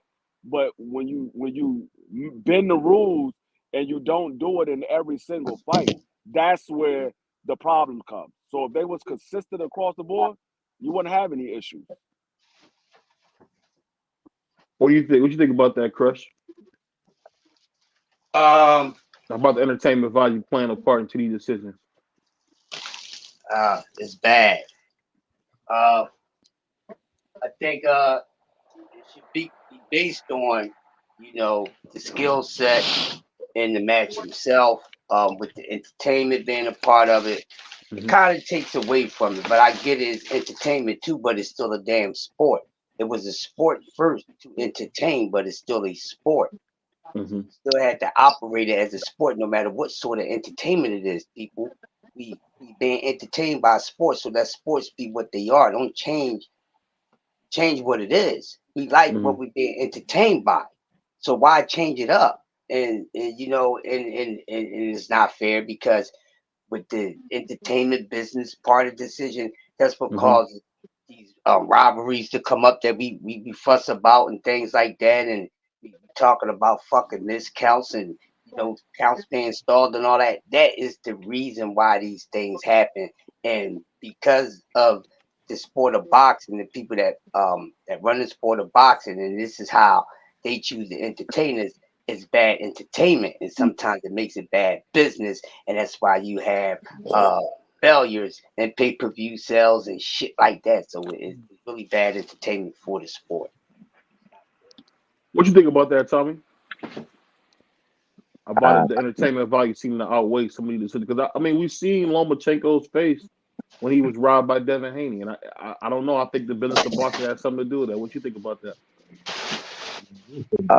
I believe you. I believe you're absolutely spot on with that. I mean, but that's like everywhere, wherever big money is generated. You got to always follow the money and who they put their money behind, who they're willing to put their money behind. That Devin Haney outcome, that was a little shocking to me, because I thought that they probably would have went with Loma if it was even close, but I was wrong on that. But for the most part, all the other fights, definitely it was where you can place the money behind them, who they would put their money behind. So I agree with it. I mean, lost in the shuffle. I mean, especially with regards to the Deontay Wilder, because we're talking about that in the first fight. After he got up, I mean, Tyson Fury put on a boxing clinic, and you got to give him respect for that. And the same thing in the third fight. He used his tactics to his advantage, man. He's a big dude, so he would lean on him, tire him out. Your boy Deontay didn't have the stamina, and unfortunately, when you're tired, a lot of stuff go away, and it becomes that much easier to take advantage of your mistakes. But the entertainment value or the money, the people that change the money and everything, they always play a part. That's why you get some of the scoring cards you see. That's why you get some of the decisions you see. That's why you get some of the matchups you see. So I agree with that statement. It's definitely a truism, so to speak. BVO, can I ask you a question? Yes, sir. Is it possible that the judges just saw that Devin Haney won that fight? Because it was a close fight. Is it possible that they just saw that Devin Haney won the fight? He outworked them in the 12th round, and that was the deciding round. I'm gonna tell you why I say what I say. and you might laugh or poo poo what I'm saying, but I did a video on it while I slowed slowed everything down, and I kind of looked at everybody's emotions, and I can say when I looked at Devin's face, he didn't think that he won that. And I'm gonna tell you why I knew that. It's the same face that I seen when Tio fought what's the guy's name? Cambosa, Not that one. This one he won. The one we Sandor said Martin. Sandor Martin. It's the same thing. Like those are to me like those are equal performances where they both try to do something and it really didn't work. The difference was I seen that Devin Haney being who and I I gotta give that kid credit. The kid is just rock solid mentally. He's got an ironclad mindset. His mindset is perfect. So he just was like, you know what? Hey, we got it. And then he goes to celebrate. Where the first thing you notice with Tio was he felt like he lost because he did lose. He might have lost to Salvador Martin. He might have lost to him. I don't think he did, but he might have. And he right away gave you the most realest emotion he ever had, which sucked that was on camera. But he said, "Do I still got it? Am I still that guy?" Because you got to remember the thing about Tio is he was very, very young when he fought. He fought Loma in 2020. That's 4 years ago now. I mean, he was a young pup, 23 years old, 22 years old, beating Richard Coleman, going right into there with Loma. I think the thing with that's what made me see that. So I really Well, feel like the business of go ahead. no, I'm gonna say, well, that look on Devin Haney's face, it wasn't a look that he didn't think he won. It was a look that this fight was a lot closer than I expected to be. He could Mhm. remember Devin Haney was saying, "This is an old ass dude. I'm gonna beat the shit out of Loma." And when he got in there, he realized Loma is much better than what he thought he was. So it wasn't that he thought he lost. It Mhm. just he didn't expect that fight to be as close as it was, and that fight was close. And I know people went back and watched it and said, "Oh no, I had it 9-3, Devin, whatever." No, regardless of what you saw when you went back, when you watch it live, that's what you scored on. I don't care what you go back and see because you missed this punch. Yeah, the same punch that you missed, the judge missed as well. So when you watch it live, that's all you can go by. I don't go back and rescore the fight and all that because that's not how the judges are able to do it.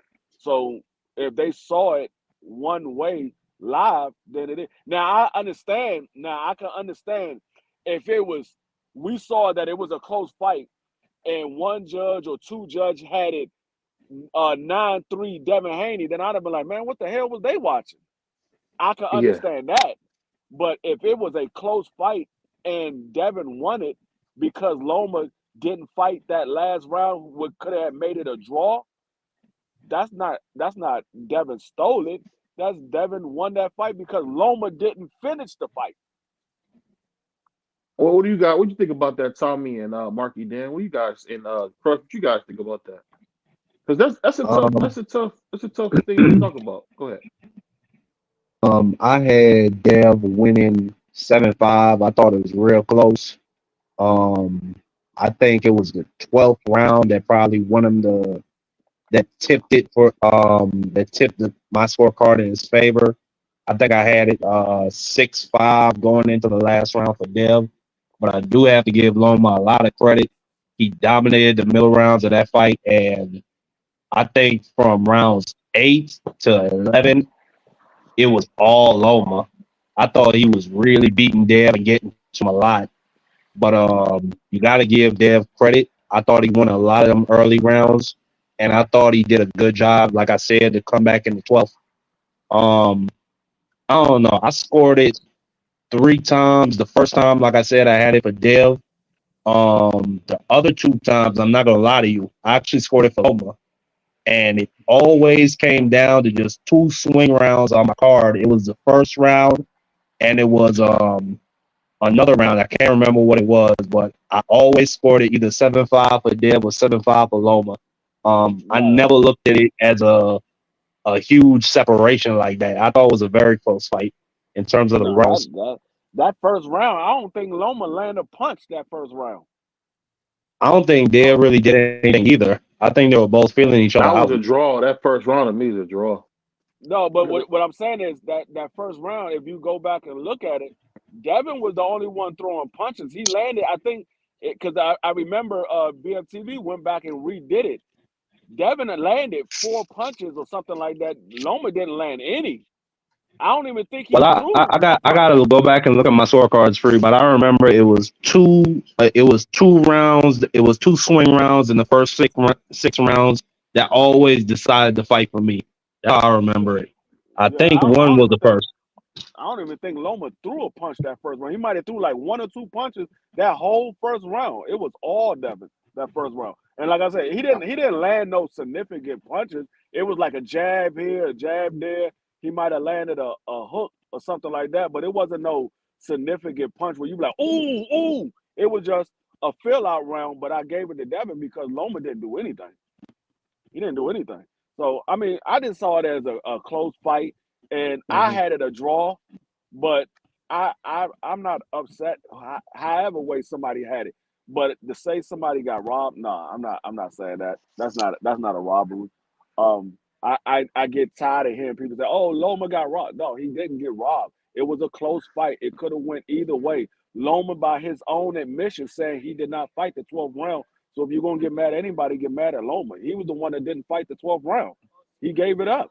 So that's his own admission. He said he didn't do it. So you can't get mad at Dev because they gave it to Dev. Get mad at Loma. You should have finished the fight. I Yeah. mean,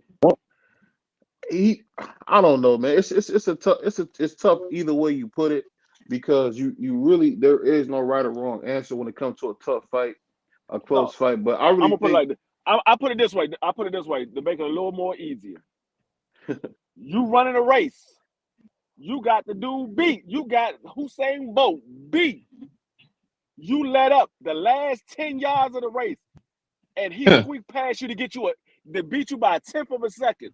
Did you say he robbed you, or did you say, "Oh, that man didn't finish the race"? It's the man that didn't finish the race. He shouldn't have let up. You had him beat. yeah. All you had to do was run that But last 10 yards. You had him beat. let me ask you a question, Free. Had Loma decided to fight the 12th round and had actually won it, it still would have been a draw because 2 of the I don't think judges had it 6-5 going into the 12th. Would you look at it as a robbery then? No, what I'm gonna say is I don't think it would have been a draw because I believe they said that Loma had it. I mean, they say Devin won it by 2 rounds. I don't think it would have been by 2 rounds. I think Loma would have won that fight.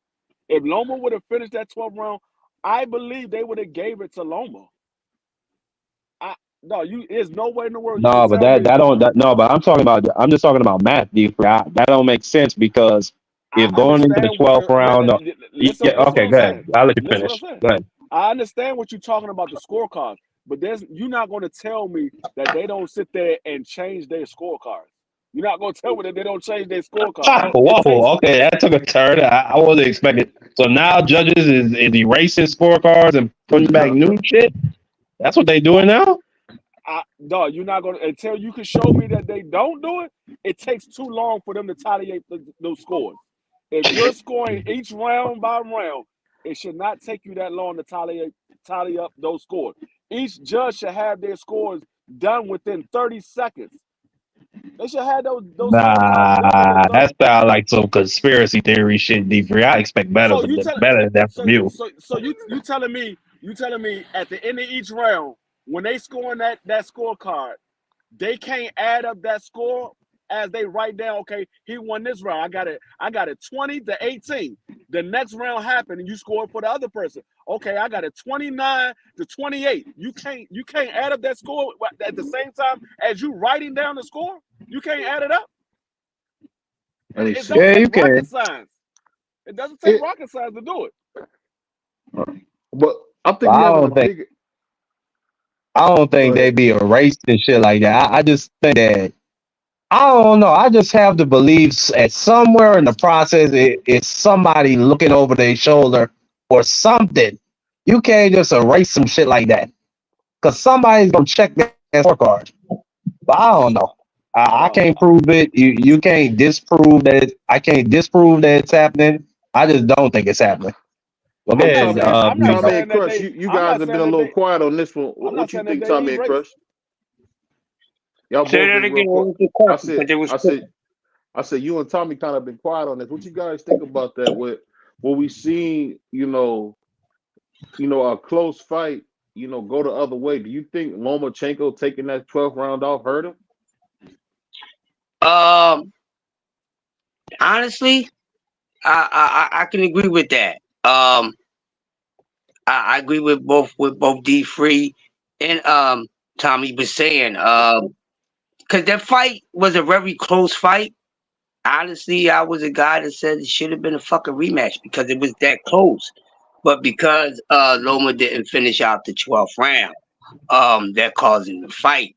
But even at the same time, even with him not closing out the 12th round, let's all just think about it and just play the fight back in our head. Even with him not finishing out the 12th round, some people still thought he won that fight. So it was very close because, to be honest with you guys, I couldn't give either one guy the edge.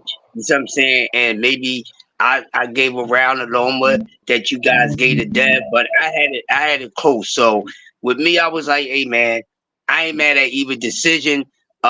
It could have went to Dev, it could have went to Loma. I would have been fine with that. And normally when it's like that, that is honestly a fucking draw in your mindset. So yeah, either way, I could see that 12th round hurt him.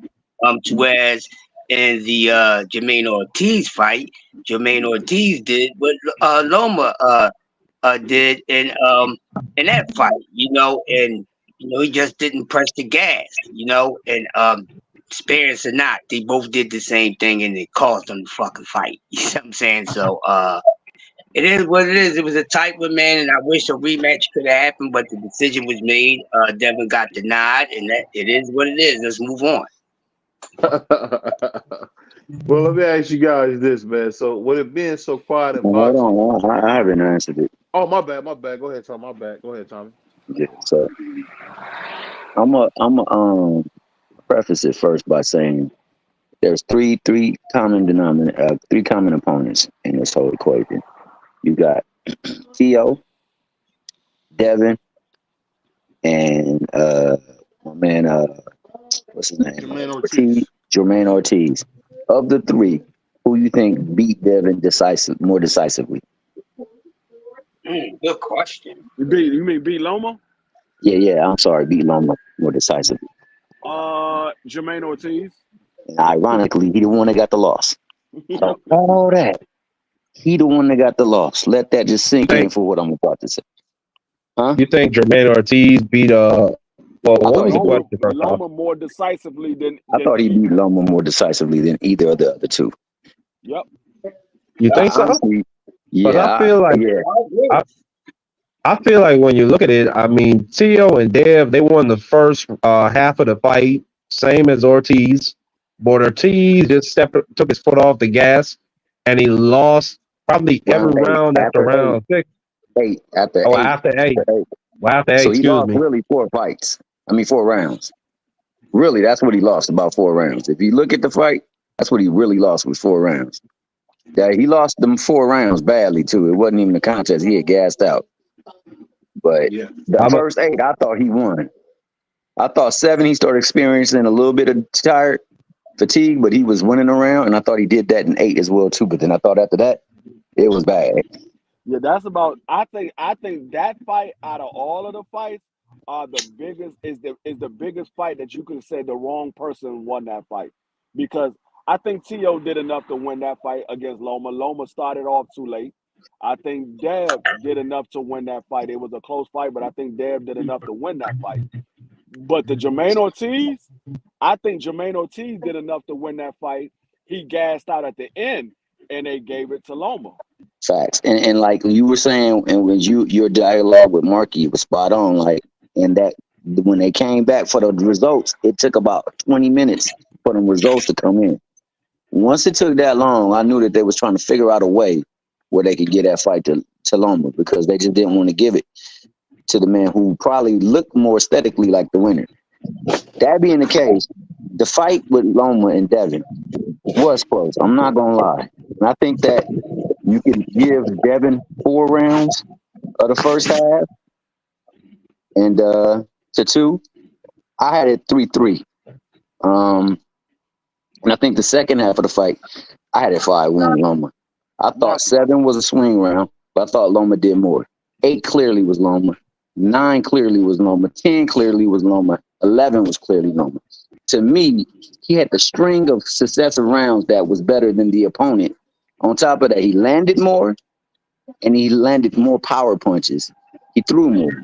He was pressing him back. So everything you look at to gauge a fight, it's hard to believe that he lost that fight by 2 rounds to Devin. And I mean, that's just the way the optics look. You see the bigger man getting pushed back. That's never a good look.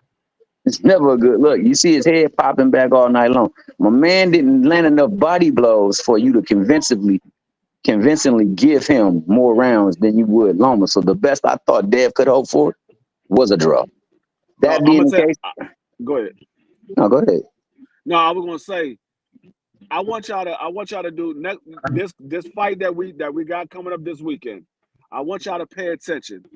Pay attention to the undercard. When that fight is over, watch how fast they read out those scorecards, and then watch how slow it takes for them to read the scorecard of the main event if it goes the distance. When they doing those undercards, those guys don't even have enough time to take their gloves off when they calling out that scorecard. When it's the main event, they done took their gloves off, took the tape off. They walking around shaking people's hands and everything before they call out the scorecard. Pay attention to that. No, I pay attention to that. You're right, and I know for a fact when that Loma and that Ortiz fight, it took a long time for that card to come in. A long time. They damn near did 2 commercial breaks during that time. So I knew at that point in time, when they came back from commercial and we still looking at stuff that was happening before the fight and what's coming up, like, oh, they trying to find a way to give this dude a fight. Yeah, just pay attention to it. I'm not saying they do it. I don't have evidence that they do it, but it just seems real funny. Same thing with Cambosis and Hughes. It took a long time for that score to come in. And you clearly saw Hughes at least win 10 of the rounds. At the very least, 10. I can't see Cambosis winning more than 2 rounds in that fight. And somehow he won 3 more rounds than he did in the fight. So, I mean, like, it's crazy. That being the case, to call it a robbery, absolutely not. It was a hotly contested fight. I thought the 12th round, Devin did do a little bit more to get the edge in that one. And, if he does have any problem with anything, he got to have it with himself because you always want to leave the lasting impression, like how people steal rounds in the fight. I remember the Rayo fight. Rayo would be controlling like most of the fight, but in the last part of the fight, he let Colbert just do flurries together and steal around. Yeah. And sometimes those lasting impressions, and then what you said as well too, which needs to be addressed. They got to change the vantage point of the judges because it's kind of hard to score. Sugar Ray know that very well. He knows that very well. Yep. I said you put the judges in high chairs. Exactly, like the tennis judges. Yep. But not only that, I want that to motivate the judges to do a good job because now they're illuminated to the audience, and the audience can pelt them with whatever the fuck they want if they rob somebody. Now, do you also think they should have live scoring? That's why I want them to do a live scoreboard where we can see it in between each round what the score is. The fighters know what they got to do, the crowd know what they got to do, and the corner know what they got to do. Okay, you losing. You losing. They're gonna scorecard right there. You losing. I wouldn't mind a live scorecard, but only until the last 2 rounds. That's my opinion. I'm gonna say like this. I don't want it to be used as a tool for like guys to cruise at certain points. I want to see. I mean, you could say the last 2 rounds, but I rather have it every single round because I'm gonna tell you what a live scorecard would do. It would would give us a lot more knockouts because people gonna have to go for the knockout to win. It'll give us a lot more knockouts. That's a good point, actually. Everybody said they love knockouts. When you know that you're losing, you gotta get a knockout to win. You're gonna be trying to get a knockout. One of three things gonna happen. Either you're gonna get the knockout, you're gonna get knocked out, or the knockout never gonna come. One of the three things is gonna happen. Or you're gonna get put to sleep in the process. Yeah. Well, let me ask you guys this. What do you think about Devin, Bill Haney doing all this talking about this fight? And it looks like on paper, from what we're seeing, it looks like the fight's going to be considered a failure. Is this going to be an indictment against Bill Haney as a promoter, or what do you guys think? Hold up, let me answer this real quick. Yeah, go ahead. They didn't change it to $69. It's $69 if you have the zone already. If you don't have the zone, then you have to pay for the subscription and then pay for the pay-per-view. They didn't change it to $69. That's what it is. I'll just tell you this, man. I just think when it comes to these some of these big fights, we're seeing the wrong people win, and I think it's going to really hurt our sport if this keeps being the norm. That's why I said they should do a live scorecard. They should do a live scorecard. I mean, a live scorecard still wouldn't help because I remember seeing a Floyd and Canelo fight, and we know Marky Dan's a huge Canelo fan like me, and they try to give Canelo a draw when he got. That would help because everybody will be like, "What? How are they scoring it like that?" We know what it is. If you got a live scorecard, like when they do that scorecard, and after they give the score to the announcer, those judges leave. They don't stay around to hear the announcement. They leave. Oh, they do. I didn't know that. You know what? I like the idea of live scorecards along with the elevated seats. I really like that shit. So when we get Tim Cheatham and he's just going off the rails, people start pelting him with things, and then he really gets the message, man. I like this idea, man.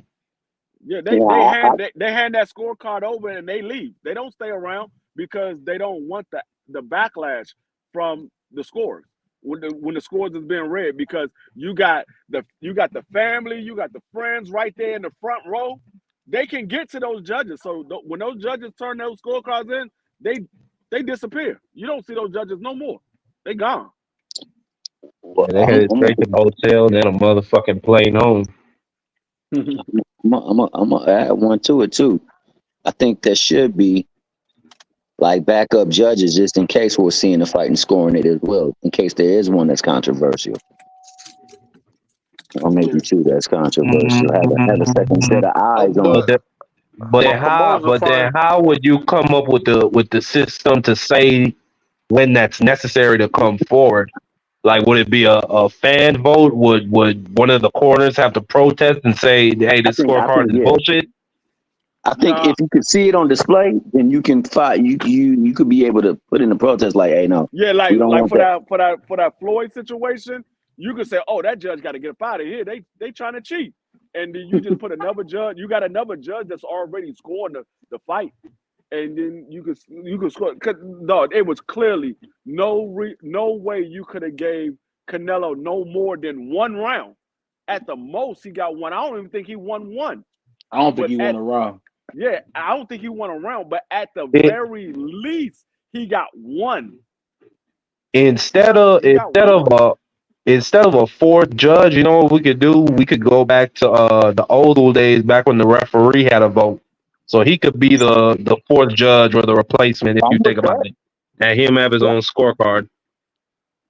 Yeah, I'm with that. But how could he have his own scorecard? Because he could take it between breaks. Yeah, they used to carry a little pocketbook with them, BVO. Yeah, I know That's how they used to do it.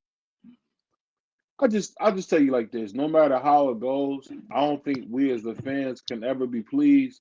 But what I'm saying is we got to get better than what we got, because it's you got people who don't watch boxing. I remember Aaron Rodgers one time said, just randomly watching, I can't remember what fight he was watching, but they put a tweet up that he had put up, and it said, this is the problem with boxing: you can never get a good score. And that's a huge indictment on our sport, man. I think our sport, and let's be honest here, boxing in general is I've not heard even some a worse big things time this week, sport, BVO. huh? No, my bad. I was just saying I've heard some worse things about our sport this week from casual fans. Go ahead, bro. Yeah, I just think it's for me, man. I just think it's awful what we're seeing because I don't think people understand that boxing is really on YouTube only. We haven't really seen too many real commercials about any real fights coming up. It's just been what we hear in the boxing community, the YTBC. So that's why you see, some of the trainers and people coming to us is because nobody else has any time of day for them. Can you guys think of other than maybe when Stephen A is bored, he might bring up something about boxing? No, We're no, never you on you we're never on speaking. the main plate. We never on the main No, plate. And it go ahead. no, I was Go just ahead. saying you speaking absolute facts. There is no show on national television that's dedicated to boxing. You have shows that's dedicated to baseball. You have shows that's dedicated to football. You look at Pro Football Talk, what they got over there. They got a whole MLB network, a NFL network. They got NBA. I can't remember the name of the channel, but they got an NBA channel and shit like that. Yeah. But no, yeah, boxing is definitely behind the eight ball when you talk about us in media, especially major media. Um, I don't know how we face somebody in media is just gonna have to say, I love boxing so much I want to make it a show.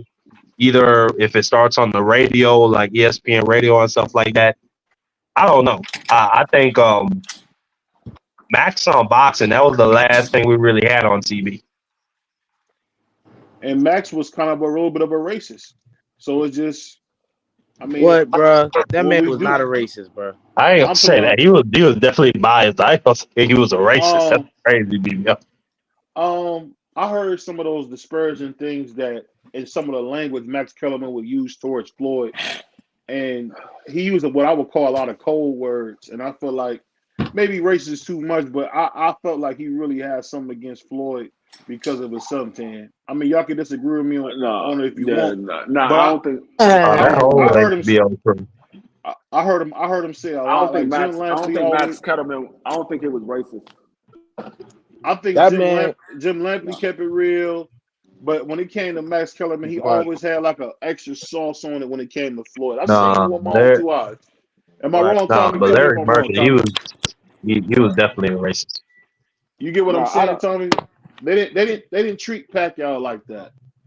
They No, didn't I do him like I like said, that, like they I did don't think Floyd. I don't think they was I don't think he was racist for them to be biased. That's one thing, but to say racist, that's a strong That's word. I why I don't took think. that back. That's why I took that back. I didn't mean to say Yeah, it that way. he I might be Now, just biased because Larry Merchant, you got some documented proof on him. yeah, He was like talking Max shit about Kellerman, black fighters back in the I 50s. say it was he was biased because I mean a lot of those guys wanted to be part of the ESPN broadcasting, so they was biased towards ESPN fighters. But I don't think he was racist. I'm talking Yeah, about back in the HBO days, they did nothing but talk crazy about Floyd. And then when they lost in the Showtime, they said, "Oh, Floyd Mayweather never It beat became even what he's worse. supposed." Once And again, so like I said, I think they wanted to be part of the ESPN broadcast. Yeah, they was working for HBO, but No, ESPN no, was that was working for. way before ESPN I free. this is mean, way That's I before like mean, ESPN free. I No, that's heard like Mike no, Tyson. that wasn't Marquez before fight. ESPN. I heard Mike Tyson talk crazy about Floyd. I don't make him racist, my nigga. That nigga been saying some hating shit about Floyd for years, bro. I mean, No. But we talking, but X, we're talking specifically, and you're Hold right because Emmanuel Stewart, he used to talk the same kind of shit about Floyd on the broadcast with Jim Lampley and them. So it might not be a race thing. They could have just not I'm liked talking him. about. But I always peeped that shit. That like HBO I'm always was talking crazy about Floyd. Always. no, I'm not. I'm not talking about Yo, HBO. free. Go ahead. He cut Oh out. no, What no. you What I think? was saying was Go ahead. I wasn't talking about HBO. I was specifically talking about Matt Kettleman. I was talking about Oh, Matt, not the HBO broadcast. yeah, Max, bro. Okay. Max ain't, bro. Max, it's documented. This man cooking Stephen A. on black issues And this is the reason why this man Stephen A got him fired, bro. Because Max Kellerman knew more about the inner city than Stephen fucking A, bro. And he was getting cooked. I don't know if y'all seen. I don't know if y'all seen that little segment with Terrell Owens, Stephen A, and goddamn Max. But Max, Terrell Owens was like, damn, Stephen A seemed like Max, more black than you, bro. Max has been an advocate for the inner city, bro. That's what I said. Max Kellerman not racist at all. Max Kellerman, he was somebody that a lot of people listened to when they talk killing about his boxing. brother. Did you know that, BVO?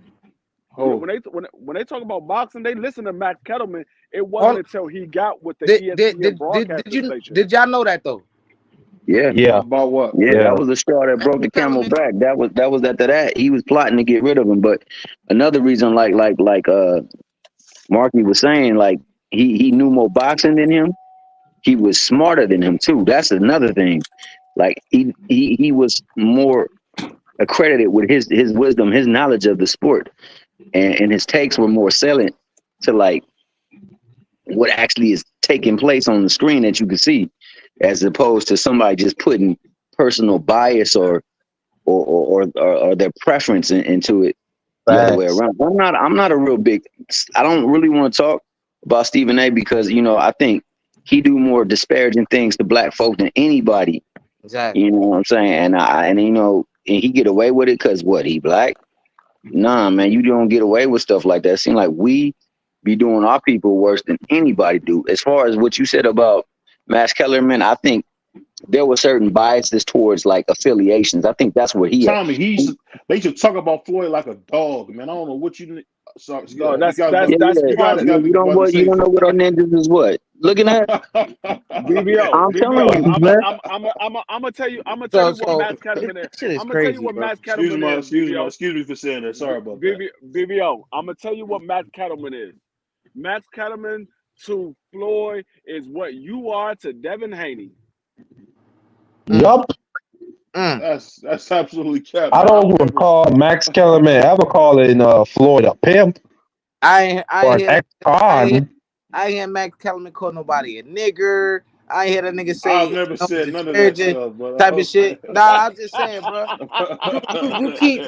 You keep glossing over the fact of what I just said to say, oh, he's so crazy about Floyd. The one black man he talked crazy about, and whatever his personal feelings was, or how Floyd fight, or how he handled his business, whatever. But you forgot the fact that this man let a whole black man stay with him who was homeless, and that man killed his brother. Who? Max Kellerman. Oh, I don't. You remember, BBO? You remember the fight where the dude, like, it was way after the decision, and he just walked over and stole on him.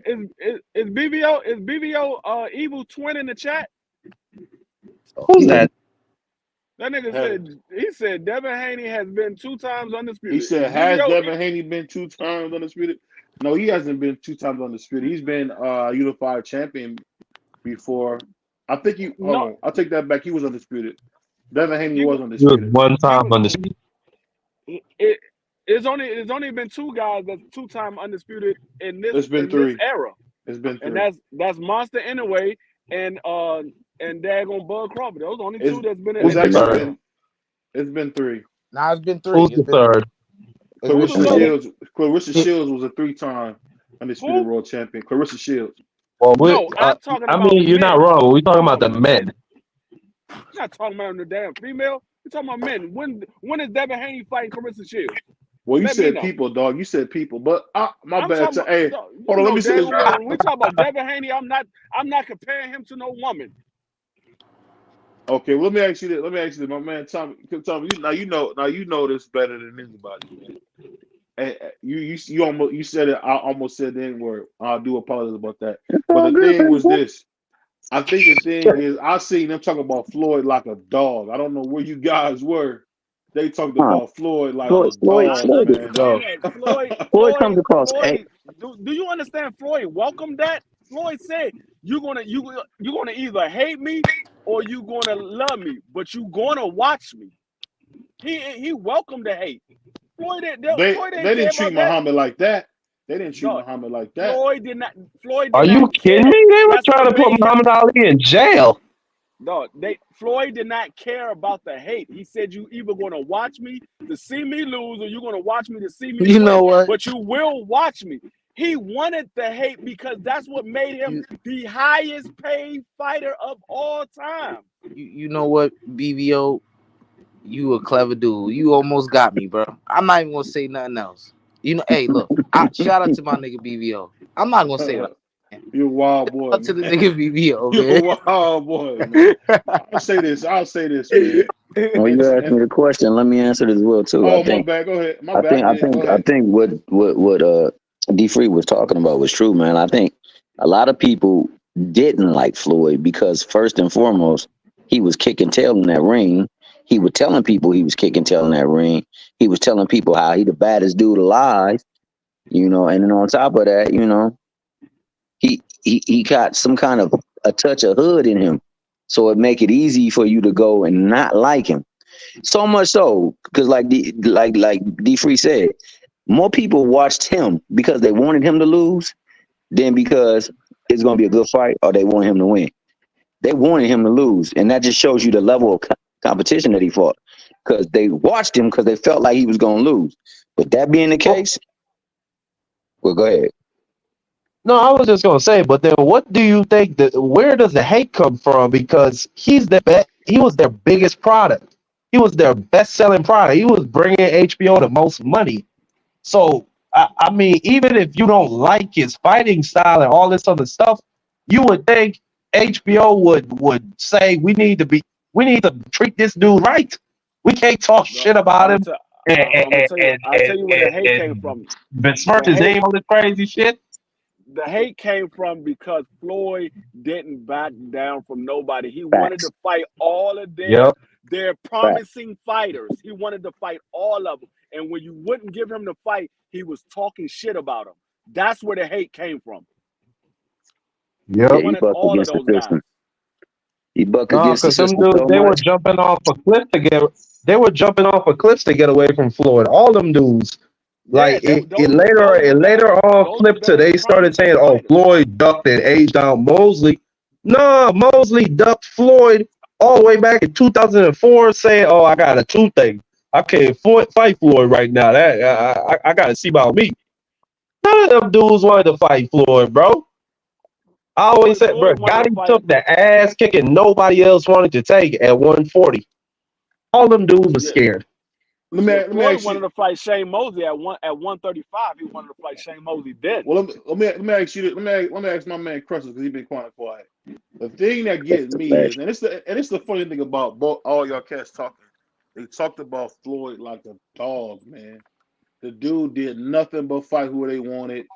He did nothing but give you great entertainment, and they talked about him like a dog. I seen it. Mark, you see that, right? You couldn't even watch any fight with Floyd without them saying he's boring. Oh, he's not exciting. After just your prime example, they tried to say when he fought Oscar De La Hoya, which Oscar De La Hoya probably should have won that fight. He didn't. But they tried to say, oh, Floyd ran. Oh, Floyd did this and that. At the end of the day, y'all forget Floyd was knocking mofos out just in his white weight class. But how did he become boring then? So at the end of the day, man, it's wild. I remember people used to leave comments like Floyd's a monkey and all this stuff. This is back in the AOL message board days. I don't know where you guys were. I don't know if you guys ever heard of AOL message boards, but I should see how they would talk about Floyd. They used to call this man a monkey. All types of crazy stuff. Like, I don't know, man. But that's just BVO, man. Yeah, man. He is a monkey. No, BVO. Wow. BVO. You can't. Hey, as my grandma said, don't call nobody black no monkey, man. No, BVO. You forgot me and Thomas is much older than you. We didn't forget none of that. What you not looking at is they was doing that to a lot of the big fighters that was going against what they wanted. The reason why Muhammad Ali got the hate that he got because he went against what they wanted. The reason why Deontay Wilder was getting the hate that he was getting because he went against what they wanted. They didn't want Deontay Wilder going after AJ. Deontay Wilder was somebody that talked shit, just like Floyd did. And he said, I'm the baddest man on the planet. You want me to shut me up, you're going to have to shut me up. That's why Deontay Wilder got so much hate. Because they couldn't, nobody beat him. Everybody they put in front of him, like, oh, Deontay Wilder gonna lose this one. He knocked him out. That's the reason why these guys get the hate that they get. Floyd was getting the hate because he was beating everybody that they thought was going to beat him. He beat every single person that they put in front of him. Every person he wanted, every person they put in front of him, he was beating them. They wanted him to lose. That come on now, D-Free. I know the comparison you try to make, but Wilder ain't start getting hated until them allegations came out with the egg waste. No, everybody I'm loved talking Wilder. I'm talking about Wilder's mouth. His mouth. He talked a lot. They wanted him to be a humble black fighter. He wasn't. You talking about the media? Yeah, he's talking about the media.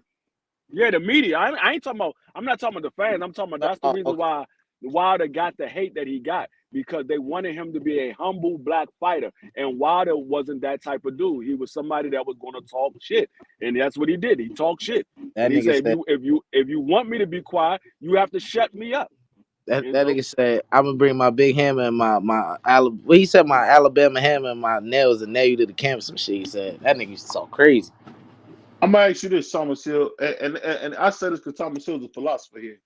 I'm just surprised my man Thomas Hill has nothing to say about how they was calling Floyd monkey and all this other crazy stuff, dog. Like, I don't know what y'all talking about, man. What about you calling Bill Haney a pimp and an ex-con?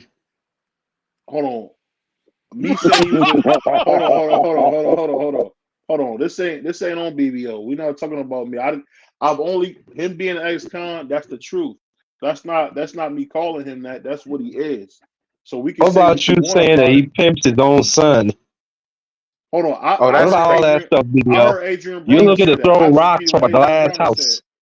That's crazy, BVO. You should be doing yourself, bro. That's fucked up, man. Hold on. As for me, go ahead. As for me, man, that goes for our saving, bro. I feel like we often get disrespected, and in public viewing and public sight all the time, and people think it's the norm, so it's okay. A monkey? We talking about a freaking monkey. They call a man monkey. Yeah, I mean, and they should be terminated for stuff. If anybody called him a monkey, they should have been terminated immediately. Hey, you know, AJ. Hold on. BVO. Go ahead, D. I'm gonna get the BVO. Racist fans. Go ahead. I'm not talking about anybody me. I'm saying these racist fans. They never will call. Oh, okay. I mean, what you want us to do about the fans? I mean, you got people that call Devin Haney a monkey and all kinds of stuff. Look, man. They posted pictures of Diddy and Devin Haney in a pool. Like, what you want us to do about that? That's true, but we're not. I've never heard nobody call him a monkey. Look, man, BVO know just like how I know, bro. That shit goes on in every sport: basketball, football, all the sports you want to. That ain't nothing new. That ain't nothing that we like a ground. Yeah, they unregulated. You can't do nothing about. That's not nothing we could do anything about that, bro. That's gonna happen. It's races out here. That's not nothing we could fight. I mean, that's just what it is, bro. I mean, that's just what it is, bro. I mean, that's not only exclusive to Floyd, bro. I mean, you're a fighter, man. If somebody called you a monkey, man, I don't think your family will want to hear that. No, you know what happened? They called him a monkey, and he went out there and beat the next fighter. That's what happened. And look, I may not even hear it. And if I do, hey, guess what? I'm not finna. You're not gonna hear everything, but I guess what? Your mother, your father, your loved ones hear all that, and that's cool. Look. That's not nothing they never heard before. I mean. Bro, we black, bro. Like, we strong people, bro. I mean, that's just how I look at it. I ain't speaking for everybody. BVO. Like, that BVO, ain't... I know your parents told you sticks and stones may hurt you, but words will never hurt you.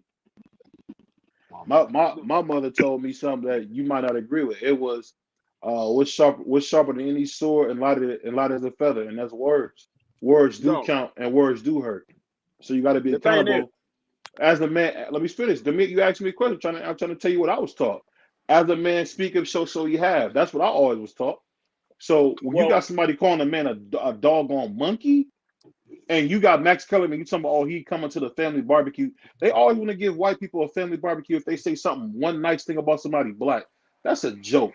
That's an absolute joke, man. The thing is, BBO. Hey, Max from the Bronx. Are you gonna fight everybody that say something bad about you? Of course not free. I see what you're doing, but I'm Okay, trying to tell you, so what you talking about? Mr. Family Because Barbecue. Hey, Mark. He had I nothing ain't, to say I ain't, about that. I don't know what family barbecue he went to because I ain't never seen him at none of mine. So I don't know what family barbecue he I'm went just to. going off what X said. I'm just playing into the side What tower you what he think, said. Crush? What you think, Crush? You ain't said nothing in a minute. What you think? Man, somebody called Crush a monkey, man. This dude jumping off the table, man. I That's why I don't want to know. hear what Crush got to say. Go ahead, Crush. My Man, bad. today somebody called Crush a monkey. That be the funniest day ever. I'm sorry, man. Go ahead. I still ain't forget Crush. They said Crush. Somebody tried to run up on him in the store, and he cussed him out before he got off screen. Well, look, let me ask you this, I think Crush is doing something, but I'm gonna go back to my man Tommy the Philosopher. So basically, what you said, the man can be for us, but can condone that kind of behavior. If No, I'm you hearing it right. don't condone it. What you do is go out there and beat him. If you really want to make a statement, you beat him, and then when you done getting the decision or you knocked him out, you come and get a bucket of bananas and put them in a ring and say, "Come get the monkey's bananas." He got plenty for you because they paying him no matter what. They coming. The people that's calling him a monkey, they watching him trying to hope that he'll lose. You know what? I'm gonna tell you something like this. Go ahead. They call that man Floyd a monkey. Mm-hmm. That nigga is the richest monkey I have ever seen in Ever my seen? entire life. Oh my god! That nigga season. Wow. So yeah. So basically, what you telling me, you If doing you what we gonna always do. if you gonna call me a monkey and give me $200 million, you can call me a monkey every day. Give me $200 million. Now I don't care. looking back on that shit, but looking back on that shit, I mean, Floyd burned money during a recession. Like, if some white dude lost his home and they call him a monkey, like, I mean, what am I supposed to do about that? Like, aren't we I'm not. supposed to have sympathy for that man or It some type goes of I'm, back. empathy? It goes back to what I always say. Cats pick and choose what to be heard about. They call for the freaking monkey, and everybody talking about, oh, he the richest, this and that. It don't matter, man. His mama had to hear that. His girl had to hear that. I His mean, kids had to I hear mean, that. I don't know. well, I'm gonna tell you. I'm gonna tell I you this. mean, but You could call me whatever. I'm gonna tell you what my mother gonna tell you. You say, oh, Dwayne a monkey, Dwayne a bitch, Dwayne a pussy, Dwayne a coward. My mother gonna say, you could say all that about Dwayne. just don't He touch me. don't give a fuck. He don't give a fuck. Just I don't touch don't care what you say about me. I don't care what nobody say about me. You can call me whatever you want, but I tell you what you won't do. You won't come put your hands on me. I can tell you that much. You won't put your hands on. I love it. You won't come put your hands on me. I can tell you that. You know what Rampage Jackson said that he got beat to death. Hey, you ain't gotta worry about you ain't gotta worry about getting beat to death because I ain't gonna beat you to death. I'm not. I But that's the got a best way you beat license him, for though. what I do. I I would got a nah, I would license for what I do. That's I the have a best way. license. A license for what I do. I have the law behind me. So I ain't gotta worry about going to man, court he or none of cops. that. Go ahead, X. My bad. Go ahead. No, I was just gonna I'm say, just shocked by how these brothers talking, man. Especially my man Thomas Hill. What Like you mean? I'm just So shocked that that's oh, like Dog, you the don't only have nothing to revenge say you about can that. do is make money off them fools and beat their no, tail. And that's what he was that's doing. the problem with y'all new age individuals. Y'all oh, so worried about what people think of you. Y'all worried about what people think. So you know you're not gonna please this man everybody in the world. is a There's genius. gonna be it don't matter how good you I be don't to these understand. folks, they gonna still talk about you. So why care? Why care? Okay, now I'm soft. Now I'm messed up because I said I don't want nobody to call me a freaking Who monkey. called you That's soft? correct. That's what I'm saying. Y'all dudes is nuts, Ain't nobody man. say be Yeah. soft. I I said you said soft. y'all worried about what people think of you. If you know you ain't that, why are you worried about it? You know Just it think ain't about true. just think about coming up in a time where they called you that stuff, but they put hands on you, hit you with sticks, Yeah, that's a shot good point. high pressure water poses at you. You know what I'm saying? I'd rather you call me a monkey than to put a water hose on me.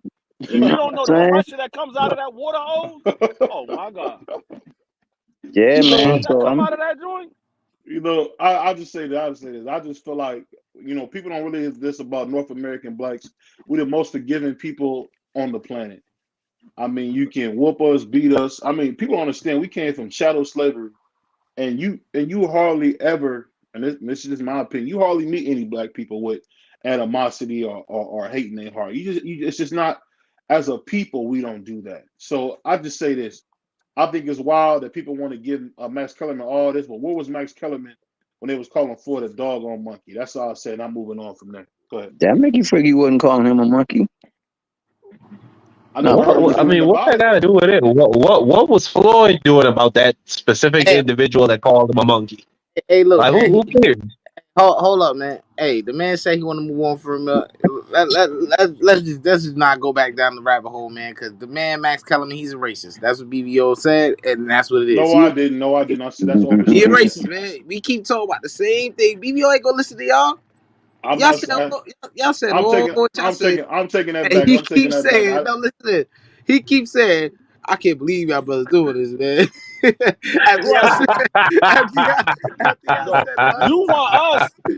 See and you know what's real funny about this? And he This keeps man, doing this it. man, this man BVO want us to take up for a professional fighter.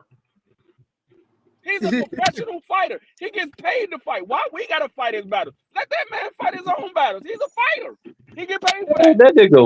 That nigga Floyd is at the level of a fucking king, emperor, president of a country, some shit. He got a fleet of cars, bunch of different property. Why is it my job to protect this man? Explain that to Bro, me, BB. I'm gonna see if we when can you get. think I'm gonna about see if we can get an interview with Floyd, and we can ask him, "What did you think when Max Kellerman called you a monkey?" I No, I want to didn't see say what. Max Kellerman said that. Max Kellerman was always a hater. I fought 20 world and, champions. I broke and, all the records. I invested. and I doubt, Nah, that man gonna say. That man and gonna I say, doubt. how many champions I beat? Okay. Huh? How much money I got? Okay. Nothing else to say. Nothing else to say. Where And Max Kellerman at? That's exactly what he gonna Where say. Max Kellerman? and and you know what's so funny? And you know what's so funny? This conversation highlights how you brothers don't even see the forest for the trees. Like they talk about Tank Here Davis we go. not having a good record. Tank Davis has fought 10 undefeated fights. He didn't took 10 O's in his career. He didn't took 10 O's. Look it up. Even Tio's only took 7 O's. you No. want to know, I Hold was on, going to spill BBO. into that, though. I was going Hold to on, spill no, no, into that. no, no. Let him finish that point. Let him, well, I don't know if he, well, I don't know if he finished it, but go ahead, BB. I'm done. Go ahead. BBO. You telling me about what Tank Davis did? I was the one telling you about Tank Davis. You was the one that was saying what you said. I'm not gonna repeat it. You know what you said. You Yeah, said you that. picked I Ryan didn't say that. Garcia to beat Tank. They said you I had that. didn't say that. I was telling you that Tank Davis is an underrated boxer. I was the one that was telling you that. But like that spillover that I was talking about with Mayweather, a lot of that spilled over to Tank. And subsequently, it's a good reason why, people consider him one of the faces of boxing right now because of that dynamic that Floyd brought to his career and to Yep. his aspect. Because if you think back, Tank don't be doing none of the stuff that most of these other fighters be doing. He just stayed to himself and chilled. No, And he kept backlash. if Floyd wasn't Floyd, Tank Davis wouldn't be Tank Davis. It's a fact. It's a fact. I'll say Well, I'll that's a say this. fact. I'll say this. I'll Oh say this. boy, here we go. I agree with that. You said You what know, you say? you know what's funny, Crush? You know what's funny, Crush? You the social justice warrior. For you not to say anything about them calling Floyd a monkey, Oh not even my! have All a right, Dude, not even oh my have I had enough. I'm out of here, man. this dude's a goofball. This dude's a goofball. But all things aside, talking about a lot of subject, I'll say this. I think what we seeing with Tank is a lot like what my man brother Hill says all the time. It's just like a carryover from Floyd. But the thing that's so funny is that the more Tank talks, the more lovable he can be. And I'll ask you guys this: do you think we'll get more Tank talking? Because I heard him on uh, just talking, in a little show or whatever. The dude's a nice guy. How come you think the fans god. don't get to see that? How come the In fans the what? lead up to the He said, "How come you think the fans don't get to see Tank as the nice guy he is?" I was just saying, well, first off, like we just said, Tank keeps to himself. So I mean, if he doesn't want to expose that side to himself, he's not going to. But I like what he's doing. Just keeping it low key up until the fight. Then you start going interviews. Then you start promoting. You don't need to be out there like that. Yeah. I mean, just keep doing you. Don't put yourself in those situations you don't need to be in. Yeah, go ahead, Thomas. Yeah, I think to piggyback off of that, I think that as a man, he's conducting himself the way he needs to. As far as opening up to the public, you got to realize that when he was a child and probably a good deal of his career, you have people saying that he's inarticulate or he's stupid and things like that. That doesn't implore you to want to talk to people. Matter of fact, it makes you want to cage yourself even more, man, because when you open up, if you might be nervous and you don't say things or do things the right way, they're going to put a target on your back. So it makes it difficult for you to discuss stuff like that. And then on top of that, like, he's just a personal person. Like, he only deals with like small circles of people. He rock with them people. He don't get in people's business. He not into trying to like give you some sound bite or whatever the case may be, just so you can start a mess. He wait until like Marky said, he wait till it's fight time to talk, to promote it. But other than that, man, he in there trying to do what he got to do to take care of his family and take care of getting himself ready for the fight. And like, I think like as his career gets to the part where it's starting to slow down and it's in his final stages, he might open up, because it's like at that point in time, people realize, yo, like, it ain't serious no more. You know what I'm saying? But when you in there, you trying to fight somebody, yo, it get real serious because them niggas is coming for your neck. But not only that, something that I think Tank recognizes more now is the fact that his words matter. And dudes like to hang on every little thing he says. So the less he says, the better for himself. Yeah. Go ahead. Hey, BVO, you done, bro? I just need to know this shit, bro. Is you finished or are you done? Is you finished or is you done? I think he done. Which I'm talking about, Tank, man. Yeah, just opening up and being personable to the media, and why people don't think he a nice guy, don't know that he's a nice guy. Man, I'm gonna give Tank his credit for this fight, man. But that nigga been doing a lot of BS, man. That nigga ain't been old to himself, and he been nah.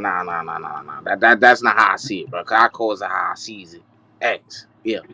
Tank, I give him credit for this shit right here, cause I've been saying he ain't fight this, he ain't fight that. This is one hell of a fight. If he win this fight, bro, in the fashion I think he gonna win it, he that dude, bro. He ain't gonna hit nothing from me as long as he continue to do that. You know what I'm saying?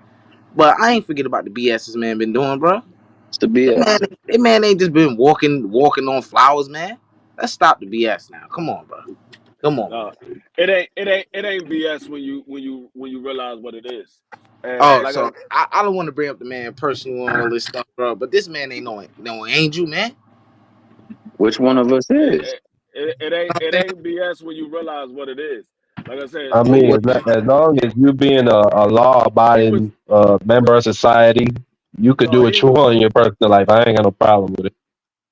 That's a lie. That's a lie, Mark. Mark's a liar. Mark's a liar. I heard. Hold on. Tank don't expose his business to the public, so I don't know anything about it. But if you put it out there for me to comment on it, then I might say something. Look, but this nigga, I'ma just keep it. Cause he a good person and all this. Look, I'm not saying all that. I don't know the nigga. Cause what I do know in the public, don't paint him as that. You know what I'm saying? What he's done, what he got in trouble for. I'm not talking about him putting his hands on the female. I'm talking about other things. I'm not going to talk about that. I'm going to just keep it strictly to boxing. You know what I'm saying? Shout out that nigga for fighting Frank Bond. That's about it. That's all I'm going to say. That's it. I was strictly talking about boxing. I wasn't talking about the personal life. Sure. But when I say it, I ain't talking about you. When you realize what it is, you got to understand. He was being promoted by two of the biggest talkers in the sport of boxing. And when you got a guy who's already quiet, he doesn't talk that much, and you got two of the biggest talkers in the sport of boxing, he's not going to open up because he got two guys that's going to do all the talking. They did all the talking. Anytime they asked Tank Davis a question, as soon as he's about to answer, either Leonard Ellaby or Floyd grabbed the mic and started talking. That's a fact. He had no choice but to sit back and just be quiet because they did all the talking. They were the two biggest talkers in the And sport. Carmel getting the same treatment. Yeah, they doing for Moulton right now. Every time you ask Moulton a question, those two guys are asking a question for him. So y'all compare the 17-year-old kid, 23-year-old man that Tank was when he signed Floyd, bro.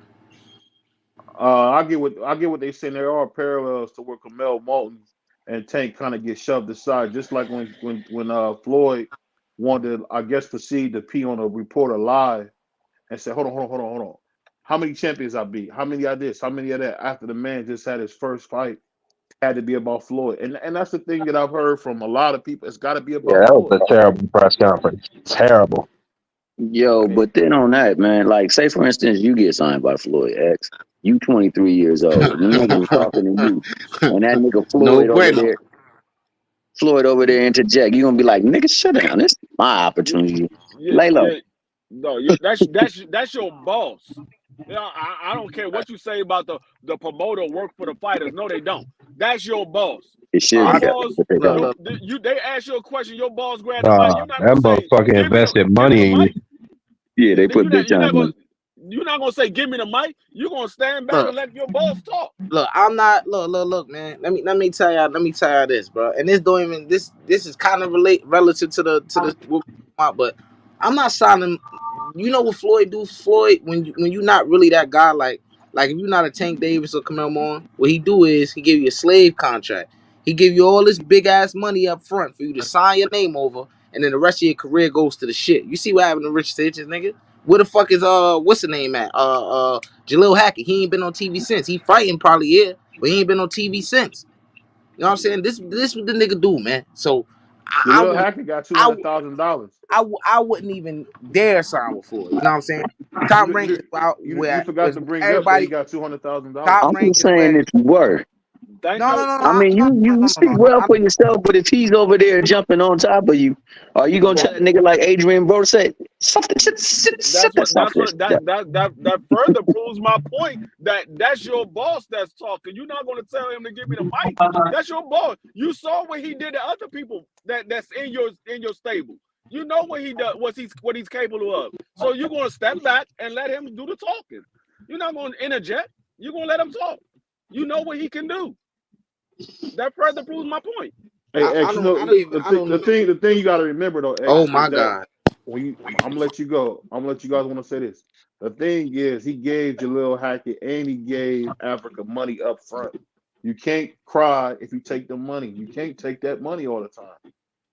He give you big money. He paid first, but you're right. You're gonna be in a very tough contract.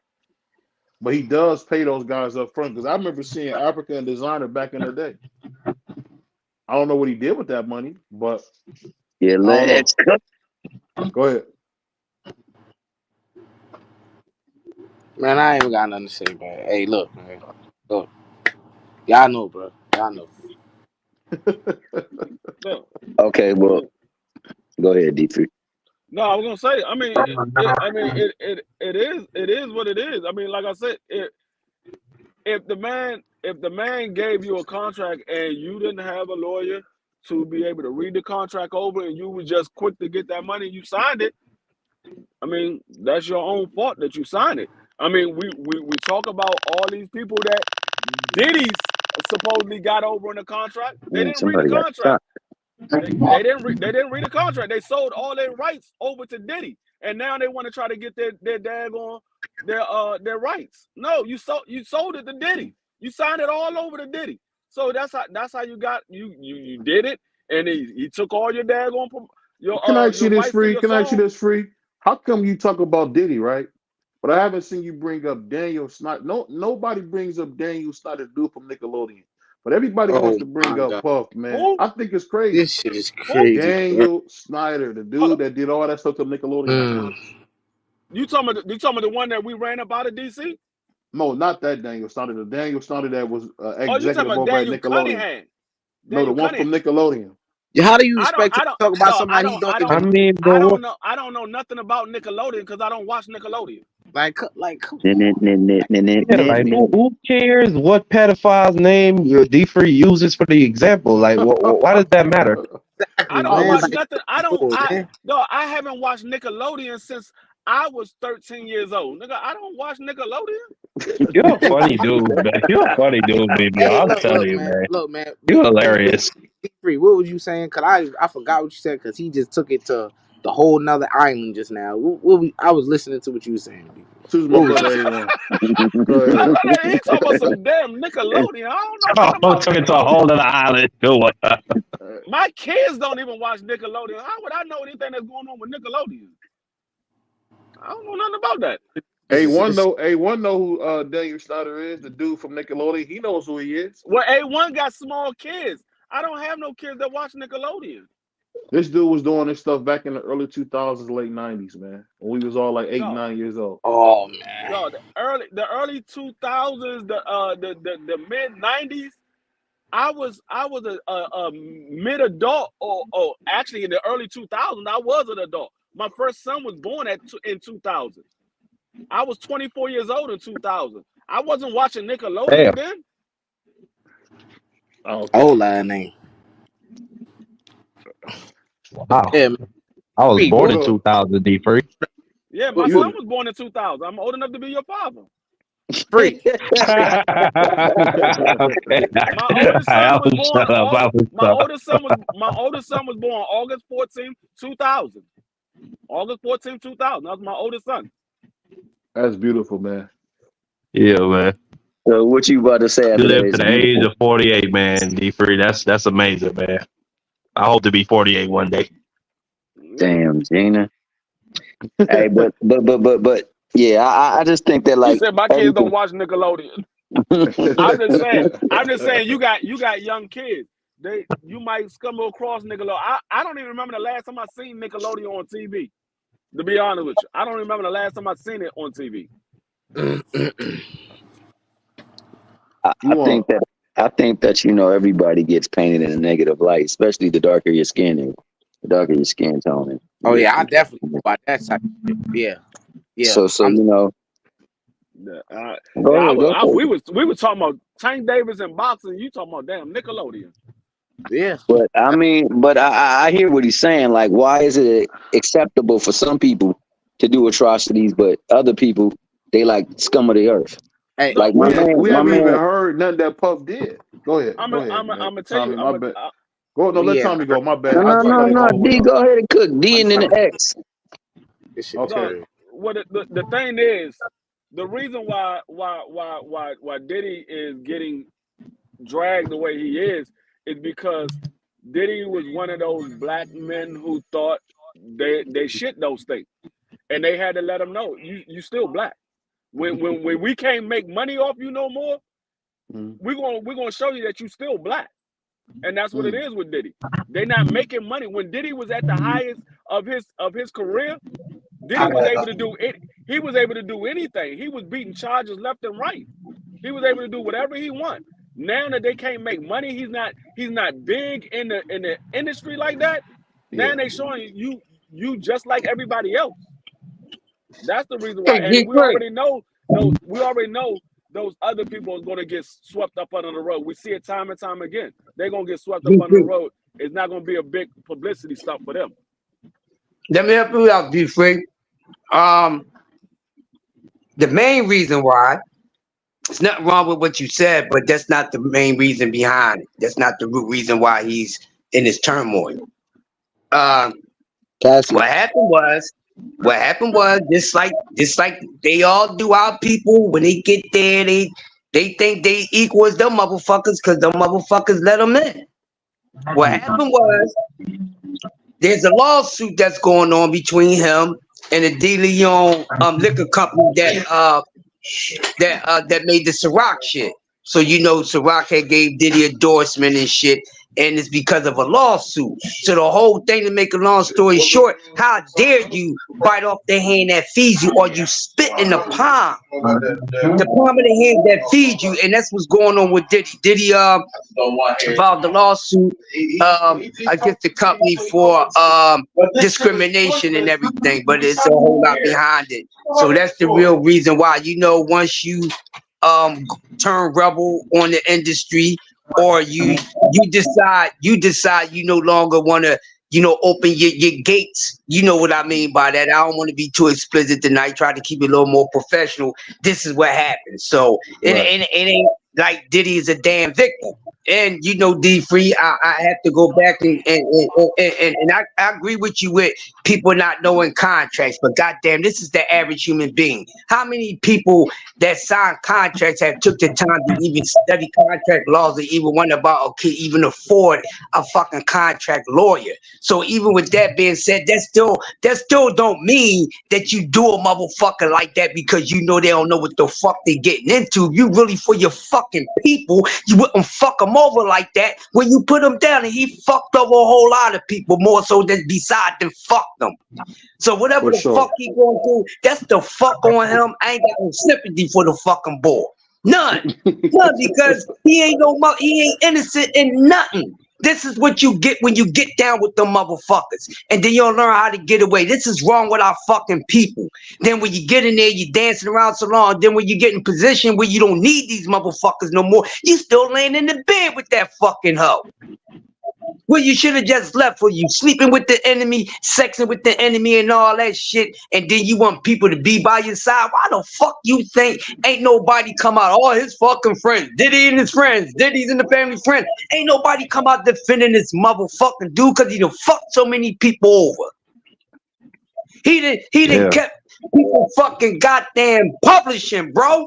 You don't fuck your people over like that, no matter what they know or what they don't fucking know. That ain't fucking right. This man was still owning Biggie fucking publishing. Give it to his mother, you rotten motherfucker.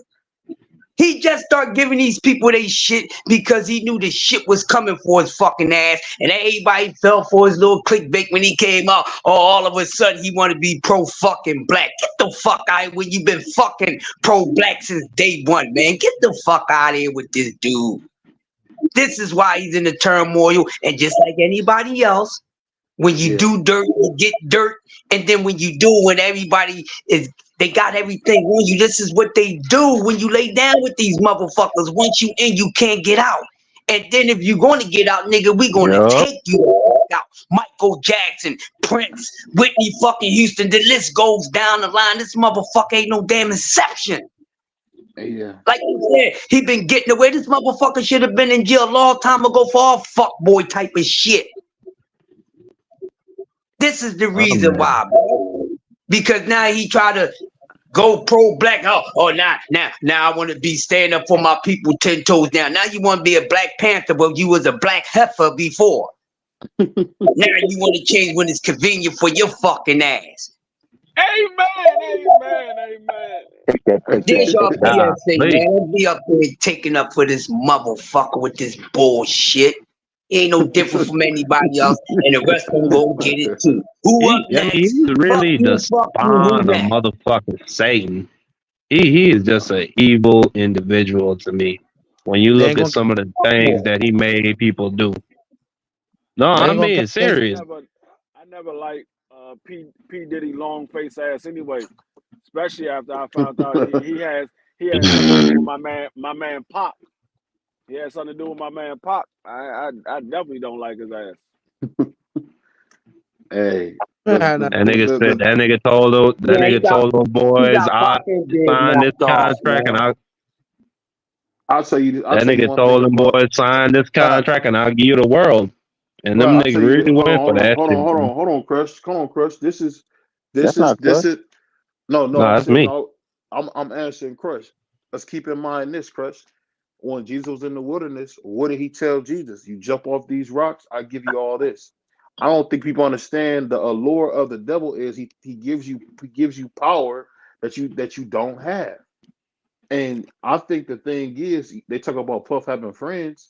What friends has Puff ever had? Everybody that Puff had is gone. Andre Harrell's dead. Heavy D's dead.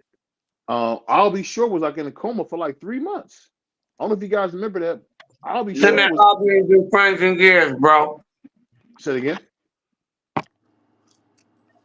Him I and couldn't hear what you Aubrey said. Shore ain't been cool like that, bro. No, no, I'm talking about when they started out though. When they started out, they were. Yeah. But the thing I'm saying is, Puff has shown you, and it's not really hard for me to understand it because I'm in the business world, in the corporate world.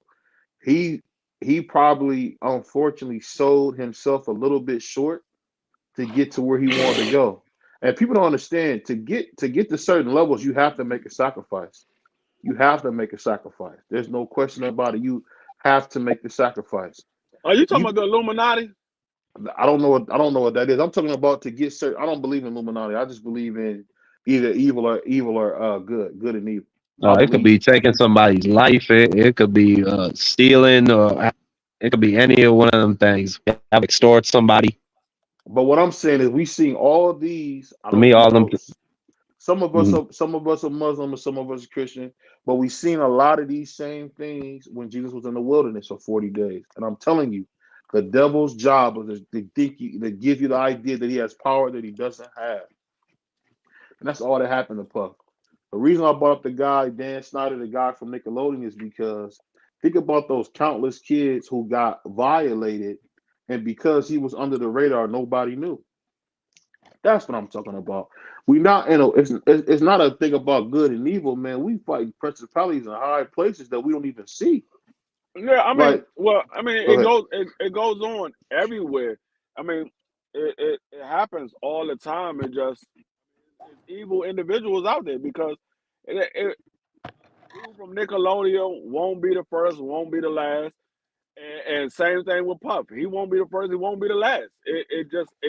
It goes on, and they're just going to find somebody else that they're going to use to do what they need to do. It's going to be another person that's going to be in a high position that's going to Mm-hmm. do what he want to do, and it's just a matter of time before it comes out. Whatever's done in the dark always come to light, and it is what it is. That's the world that we live in. There's a lot of evil niggas out here, and they do evil things to Lot of innocent. evil words out here. They do evil things to innocent kids and innocent people. It just Mm-hmm. is what it is. That's part of the world that we live in. I respect exactly what you said. Go ahead. Go ahead. I ain't get to talk no boxing, man. I missed it. I was doing something, man. But we're gonna talk about boxing when we done with this, bro. Yeah, we talk about boxing right now. Go ahead. BVO brought this on. Oh, Yeah, let's go on and kick it off. What you want to talk about on boxing tip? no, I told about Ryan Garcia exposing Errol Spence. I don't know if I told about that already. Yeah, I told Who about. did he? Did he? Well, Yeah, everybody. Like, What? yeah, you chopped up like T-Pain. Nah, I That nigga said I brought it up sound for a like little bit, but we ain't really going depth on it. we can kick into it right now. Lead it off, X. Yeah, the people going at Ryan Garcia because he said some shit that he not supposed to say, but how he know about it? It got to be because Derek James, or he rolling with the internet. What the internet say? One of the two. I really believe it's the latter. I think Derek James pillow talking with the man. Now he Pillow talk. Whoa, no Diddy. right now people Yeah, calling him the word, the P word. He a hoe. He a sucker for doing that. I yeah. mean, but it's all taking the eyes off of. Is this true? Did Errol Spence not hate the man? I mean, I don't know their business and shit like that. I ain't I don't gonna. know. I don't know if he did or he didn't. I know But Dirk, I do know. Dirk James never brought it up. I do know that Derek James had an interview recently, and he was talking about Errol Spence past tense, as if he don't train him no more. I look into shit like that. This was a recent interview. I forget who the dude was, Cigar but talk. yeah, it's almost as if he was saying he wish Errol the best in his future and all this shit. So I don't know. It could be some paradise with the two, but Like, I Brian mean, been. Go ahead. no, I was gonna say, like I said, when it first came out or whatever, we won't know until Earl Spence have another fight and Dirk James not in his corner or Dirk James in his corner. We won't know if all the rumors are true or not. We probably will never know the rumor because Derrick James could be in his corner, and it could be that Earl Spence didn't pay him the money that he wanted. We may never know. So I mean, like I said, if they not going to talk about it, I mean, we can only speculate about what we hear. I think that as much as I don't want to, I'm gonna have to maybe go with that it's true, just off the fact I don't think Ryan would be stupid enough to expose himself to a defamation lawsuit by coming out and saying this stuff. So I would guess that it's probably true that Earl You talking didn't about pay this man are his you money. talking about are you talking about the same Ryan that said they showed me how they violated a child and he didn't expose that? You talking about that Ryan? I mean, he wasn't naming a specific person. I mean, he's going out of his way to name Earl Spence and say that he's basically stealing from Derrick James. That's a big accusation to make about somebody. That's all I'm saying, Deeper. He said, and I quote, "Fuck Errol Spence." I don't know where all that came from.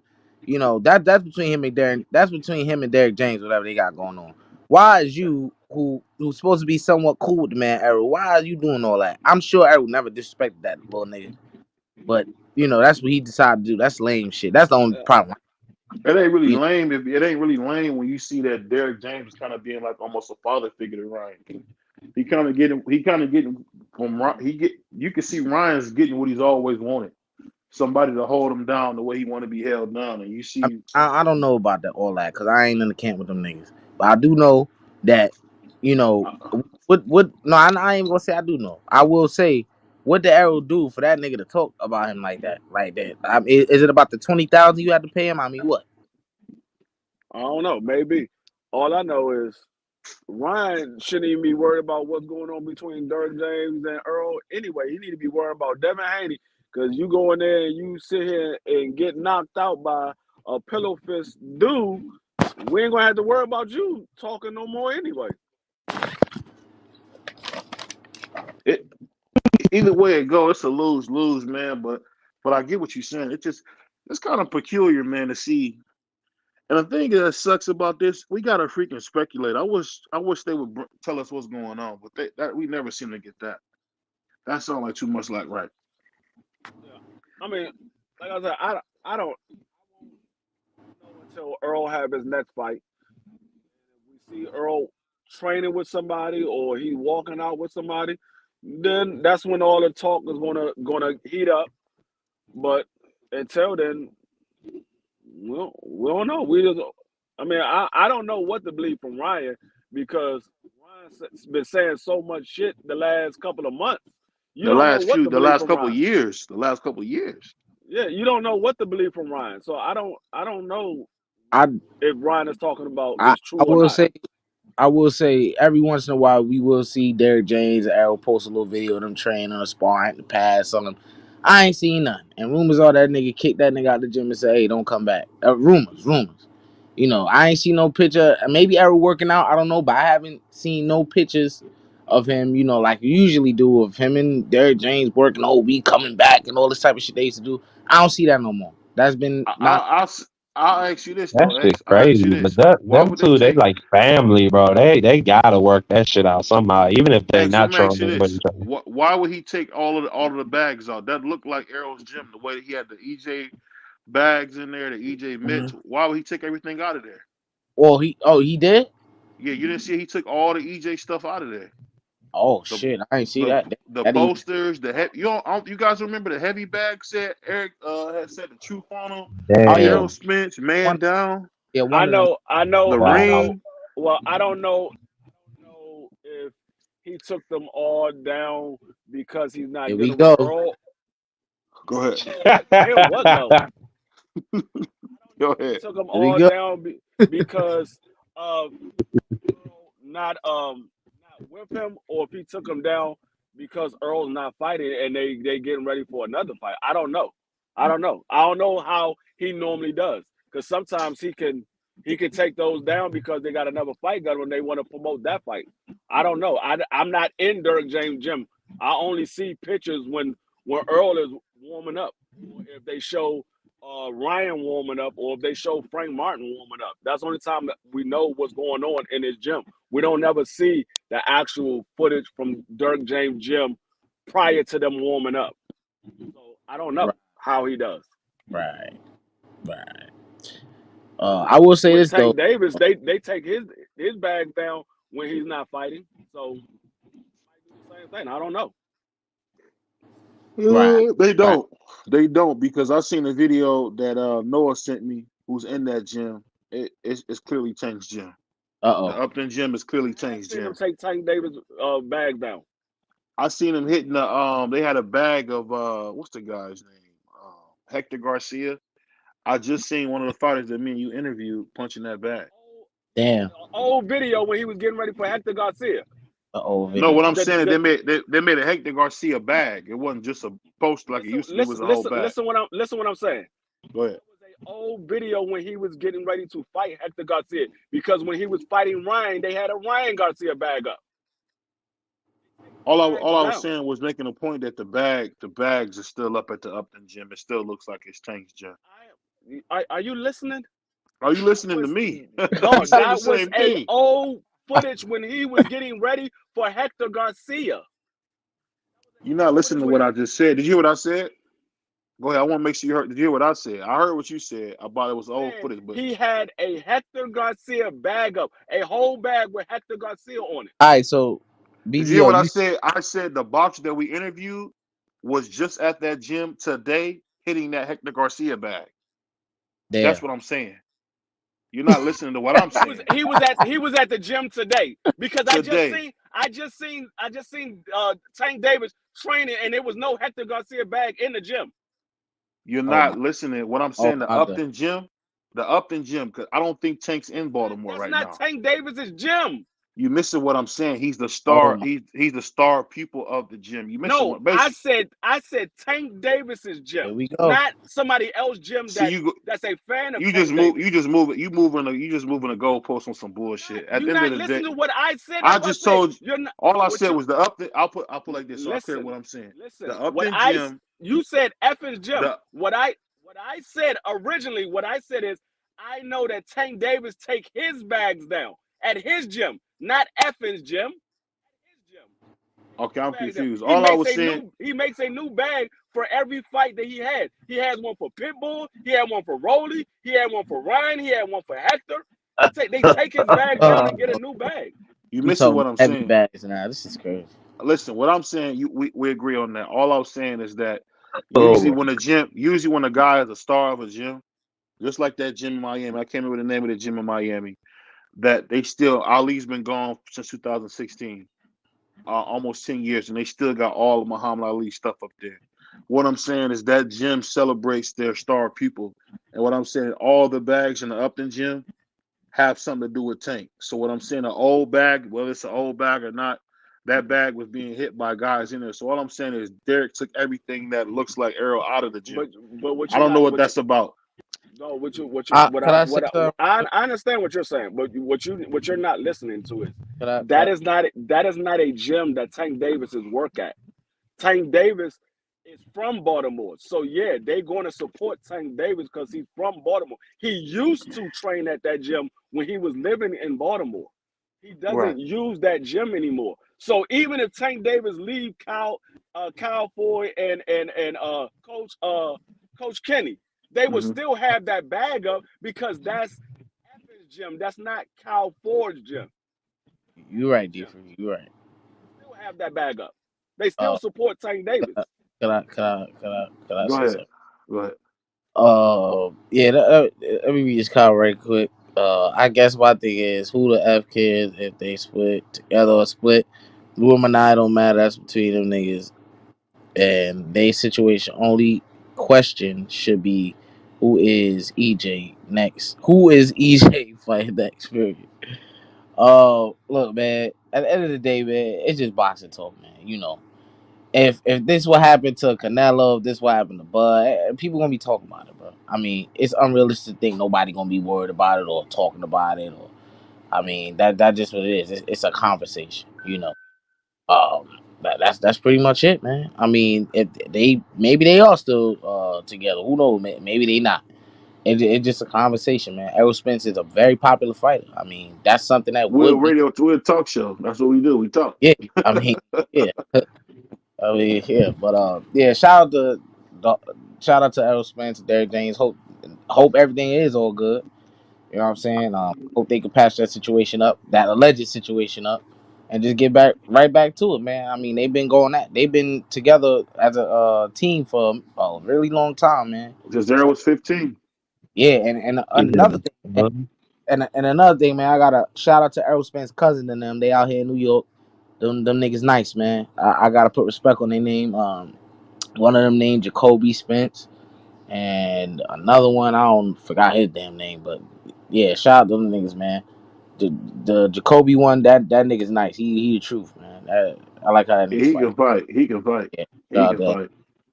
Well, yeah. I'll ask you guys this as our final topic. So I don't know if you guys heard, but Terrence Crawford has hired counsel, and he went and had his attorney go tell the WC that they should put Fundora and champion as recess, and he's trying to force Mendoza's hand with WO to make them strip Fundora. What do you guys think about Bud Crawford playing dirty business tactics like that? What do you guys think about that? That's not dirty business. That's politics. What you mean? He's taking advantage of his position as undisputed champ at 147 and pound for pound best fighter in the world. That carries some influence. I don't know what to. I mean, yeah, Bud is doing what he's supposed to do, or if it's in his power to do it, he's doing everything that's in his power. The only thing I say is, if the WBC is not in position to call a mandatory for that title, it's because you taking a belt from somebody where a mandatory is not even in question to be called yet.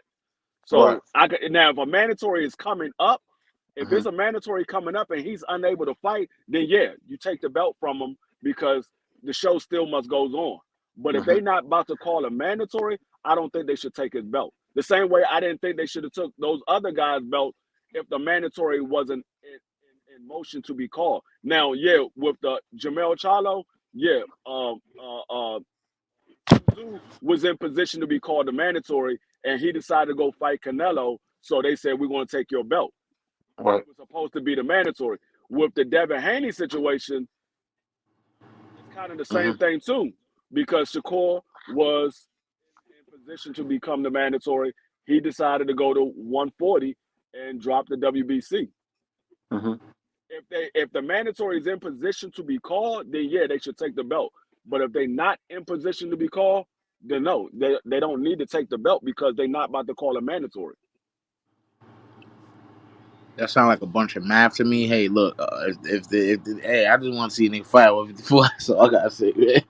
What you think about this Thomas Hill? I was gonna say, to me, it don't really make sense for Bud to go to 154.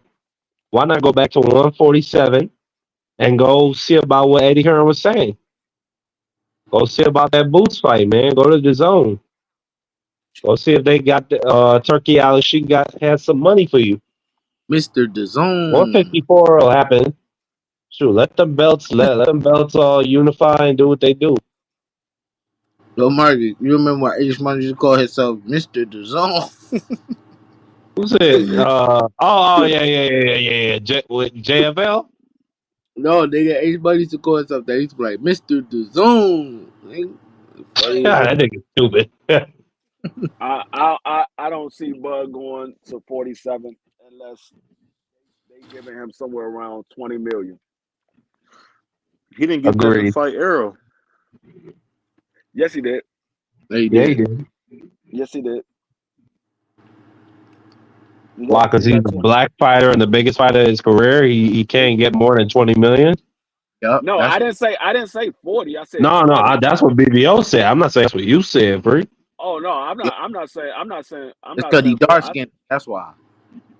Exactly. No, I said he's not gonna go back and fight Bud if they're not giving him at least 20 million. Oh Because no, yeah, that's gonna be that might be the starting point. Or yeah, 15 million might be the if they 15 will probably be the starting point. if they're not giving him at least 20 million, he's not going to 47 to fight Boots. Because he So said you he saying they gotta already pay him said retirement money to get that fight? I mean he's in position right I now to mean, say he's the pound he's for in pound best fighter in the world. He just came off he's of in 700,000 pay-per-view buys. He got 3 belts. Yeah, he's you in gotta pay position him. to say what he in position to say, okay, if you want this fight, I'm going to 54. If you want this fight, this is where my starting bid is. I'm starting at 35 million. And my Not only bottom dollar is 20 million. So it's somewhere in between 35 and 20, that's where you're gonna get me at. If you ain't trying to give me at least 20, I'm not fighting him. He don't have to go to 50. I mean, have to go to 47. He already to move up. But if they really want that fight, they're gonna have to give him what he asked for because you the one that want this fight. So he's the big dog right now in position to call the shots. You want that fight bad enough, then you're gonna give him what he wants. If not, not then only he's gonna that, move on. not only that, you think about it from Eddie Hearn's perspective. If he does make that fight and Boots wins, he has a superstar under contract in the US. So you might just want to make that gamble, put up the 20 million, because it'll benefit you more in the other 2 fights if you make the Conor Van and then the Virgil fight. Those will be bigger fights because Boots beat Bud Crawford. This will be the first undisputed male fighter that Eddie Hearn has had. Shoot, and you know people are gonna be talking. Oh, Boots is pound for pound best. He beat Crawford. Oh, he's young. He's undisputed. He's 20 whatever years old. He got all these knockouts. I mean, Boots going to be sitting on top of the world if they do make that fight and they give Bud what he wants, they make that fight and Boots beat Bud. Bud is going to be sitting on top of the world. This man just came off the biggest win of his career by beating Earl Spence, becoming 2-time undisputed, and then Boots just beat him. Yeah, he's going to be sitting on top of the world. He's going to be calling the shots from now on at 47. Or if you go to 54, he could fight any champion at 54. Because now he's the undisputed champion at 47. Yeah. After this 3-fight contract runs out, it's gonna be 1-fight deals. I doubt it. I mean, I like I said, Bud is he's in a nice position. If he can get the WBC to strip Fandor for that belt, he can fight for that. He can fight for that belt at 54, whatever belt it is. If it's the WBO or the WBC, he can get them to strip that belt. He can fight for that belt, or he can say, "Okay, this is what my price. You want me to fight Boots? This is what my price is." So he's in a win-win situation actually. I'll say this though. No matter how it goes, man, I just want to see these guys get in the ring because like my man Athletic Mind was saying, I'm kind of tired of like the banter going back and forth. I want to see somebody get their head knocked off, man. That's what we watch boxing for. I mean, yeah. I want to see it. I want to see if somebody can punch Errol Spence's eye out. I want to see if that can happen. That's why we watch the sport that we all love. But yeah. what? I watch the sport to watch guys get their nose broken. I mean, what we seen with Fandor and Tim Tszyu said it all. Go ahead. My bad, Athletic. Go ahead. Yeah, go ahead. Yeah, I want to see Fandor. I want to see Errol Spence get beat to death by Fandor because, that's the fight I want to see. Everybody keeps saying Errol Spence gonna run through him and all this shit. I just want to see it so niggas could be wrong about that shit because ain't finna go the way they think. That's the fight I want to see because he hopping up in the ring with his chest all poked out like he did something to get a title shot. I mean, hey, listen, I can't be mad at the politics and all that shit, but I'm just saying like. I seen Zab get a fight after losing to Baltimore, so I mean it's nothing new. Yeah, I mean, yeah. It's a lot. You got like Rolly got a title shot after he lost to Tank. I mean, it happens. Yeah. You gotta be if you got the right promotional company behind you and they put you in the right position, you can get a title shot. We saw daggone Loma get a title shot right after he lost. Turned around, got a title shot in his third fight. And got another title shot. So, I mean, it happens. You just got to have the right machine behind you. If you got the right machine behind you, you can be put. That's why I say when I do my daggone pound for pound, I don't do accolades because I know some fighters get put in positions that other fighters don't get put in. That's the reason why I say it. I don't do accolades. Hey, but I'm gonna let everybody say their final words. I'm gonna get out of here. I gotta get up early. Go ahead, everybody. I got some interviews I gotta do in the morning, so I gotta get up out of here too. I appreciate everybody coming through. Shout out to my man Thomas for coming through. Monkey Dang, Crush, X, BVO for having me once again. Sorry we couldn't give y'all the interview. We had some things happen. We couldn't do the interview, but maybe next time. And make sure y'all hit the like button. Y'all watching on the playback. Share the video. And if you're not subscribed, subscribe to BVO Boxing. We're trying to do big things in 2024. Peace. Yeah, man. Peace, D-Free. Most Def. Salute to BBO, X, D-Free, Thomas Hill, Crush the Legend. Sorry if I missed your name. Salute to everybody that came through. Everybody in the chat. Man, this is the best channel in all the YTBC. Yeah, man. Peace. Can't wait for next time. Yeah, man. Shout out my nigga D-Free, my nigga BVO, Crush, Thomas, all the niggas in the chat, man. I'm saying BVO, the motherfucking genius itself. Y'all don't be peeping the plays, man, but that's just the genius. Yo, man. That nigga gonna keep running that play, and y'all niggas, that's crazy. You know what I'm saying? But hey, that's the genius in that nigga. That's all I gotta say, man. I'm about to go to sleep and shit, man. Hey, before you go, X, this is for you, man. When you be trying to do that stuff. I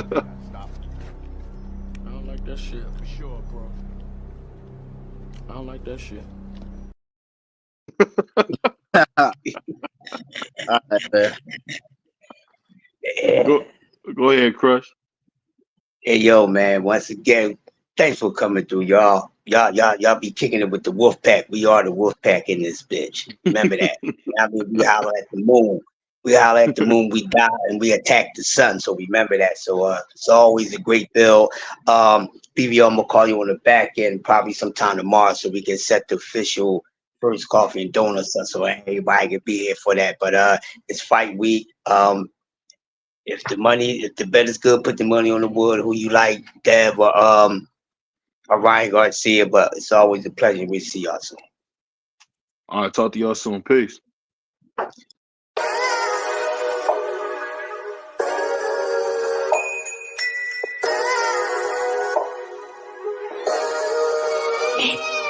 Yeah.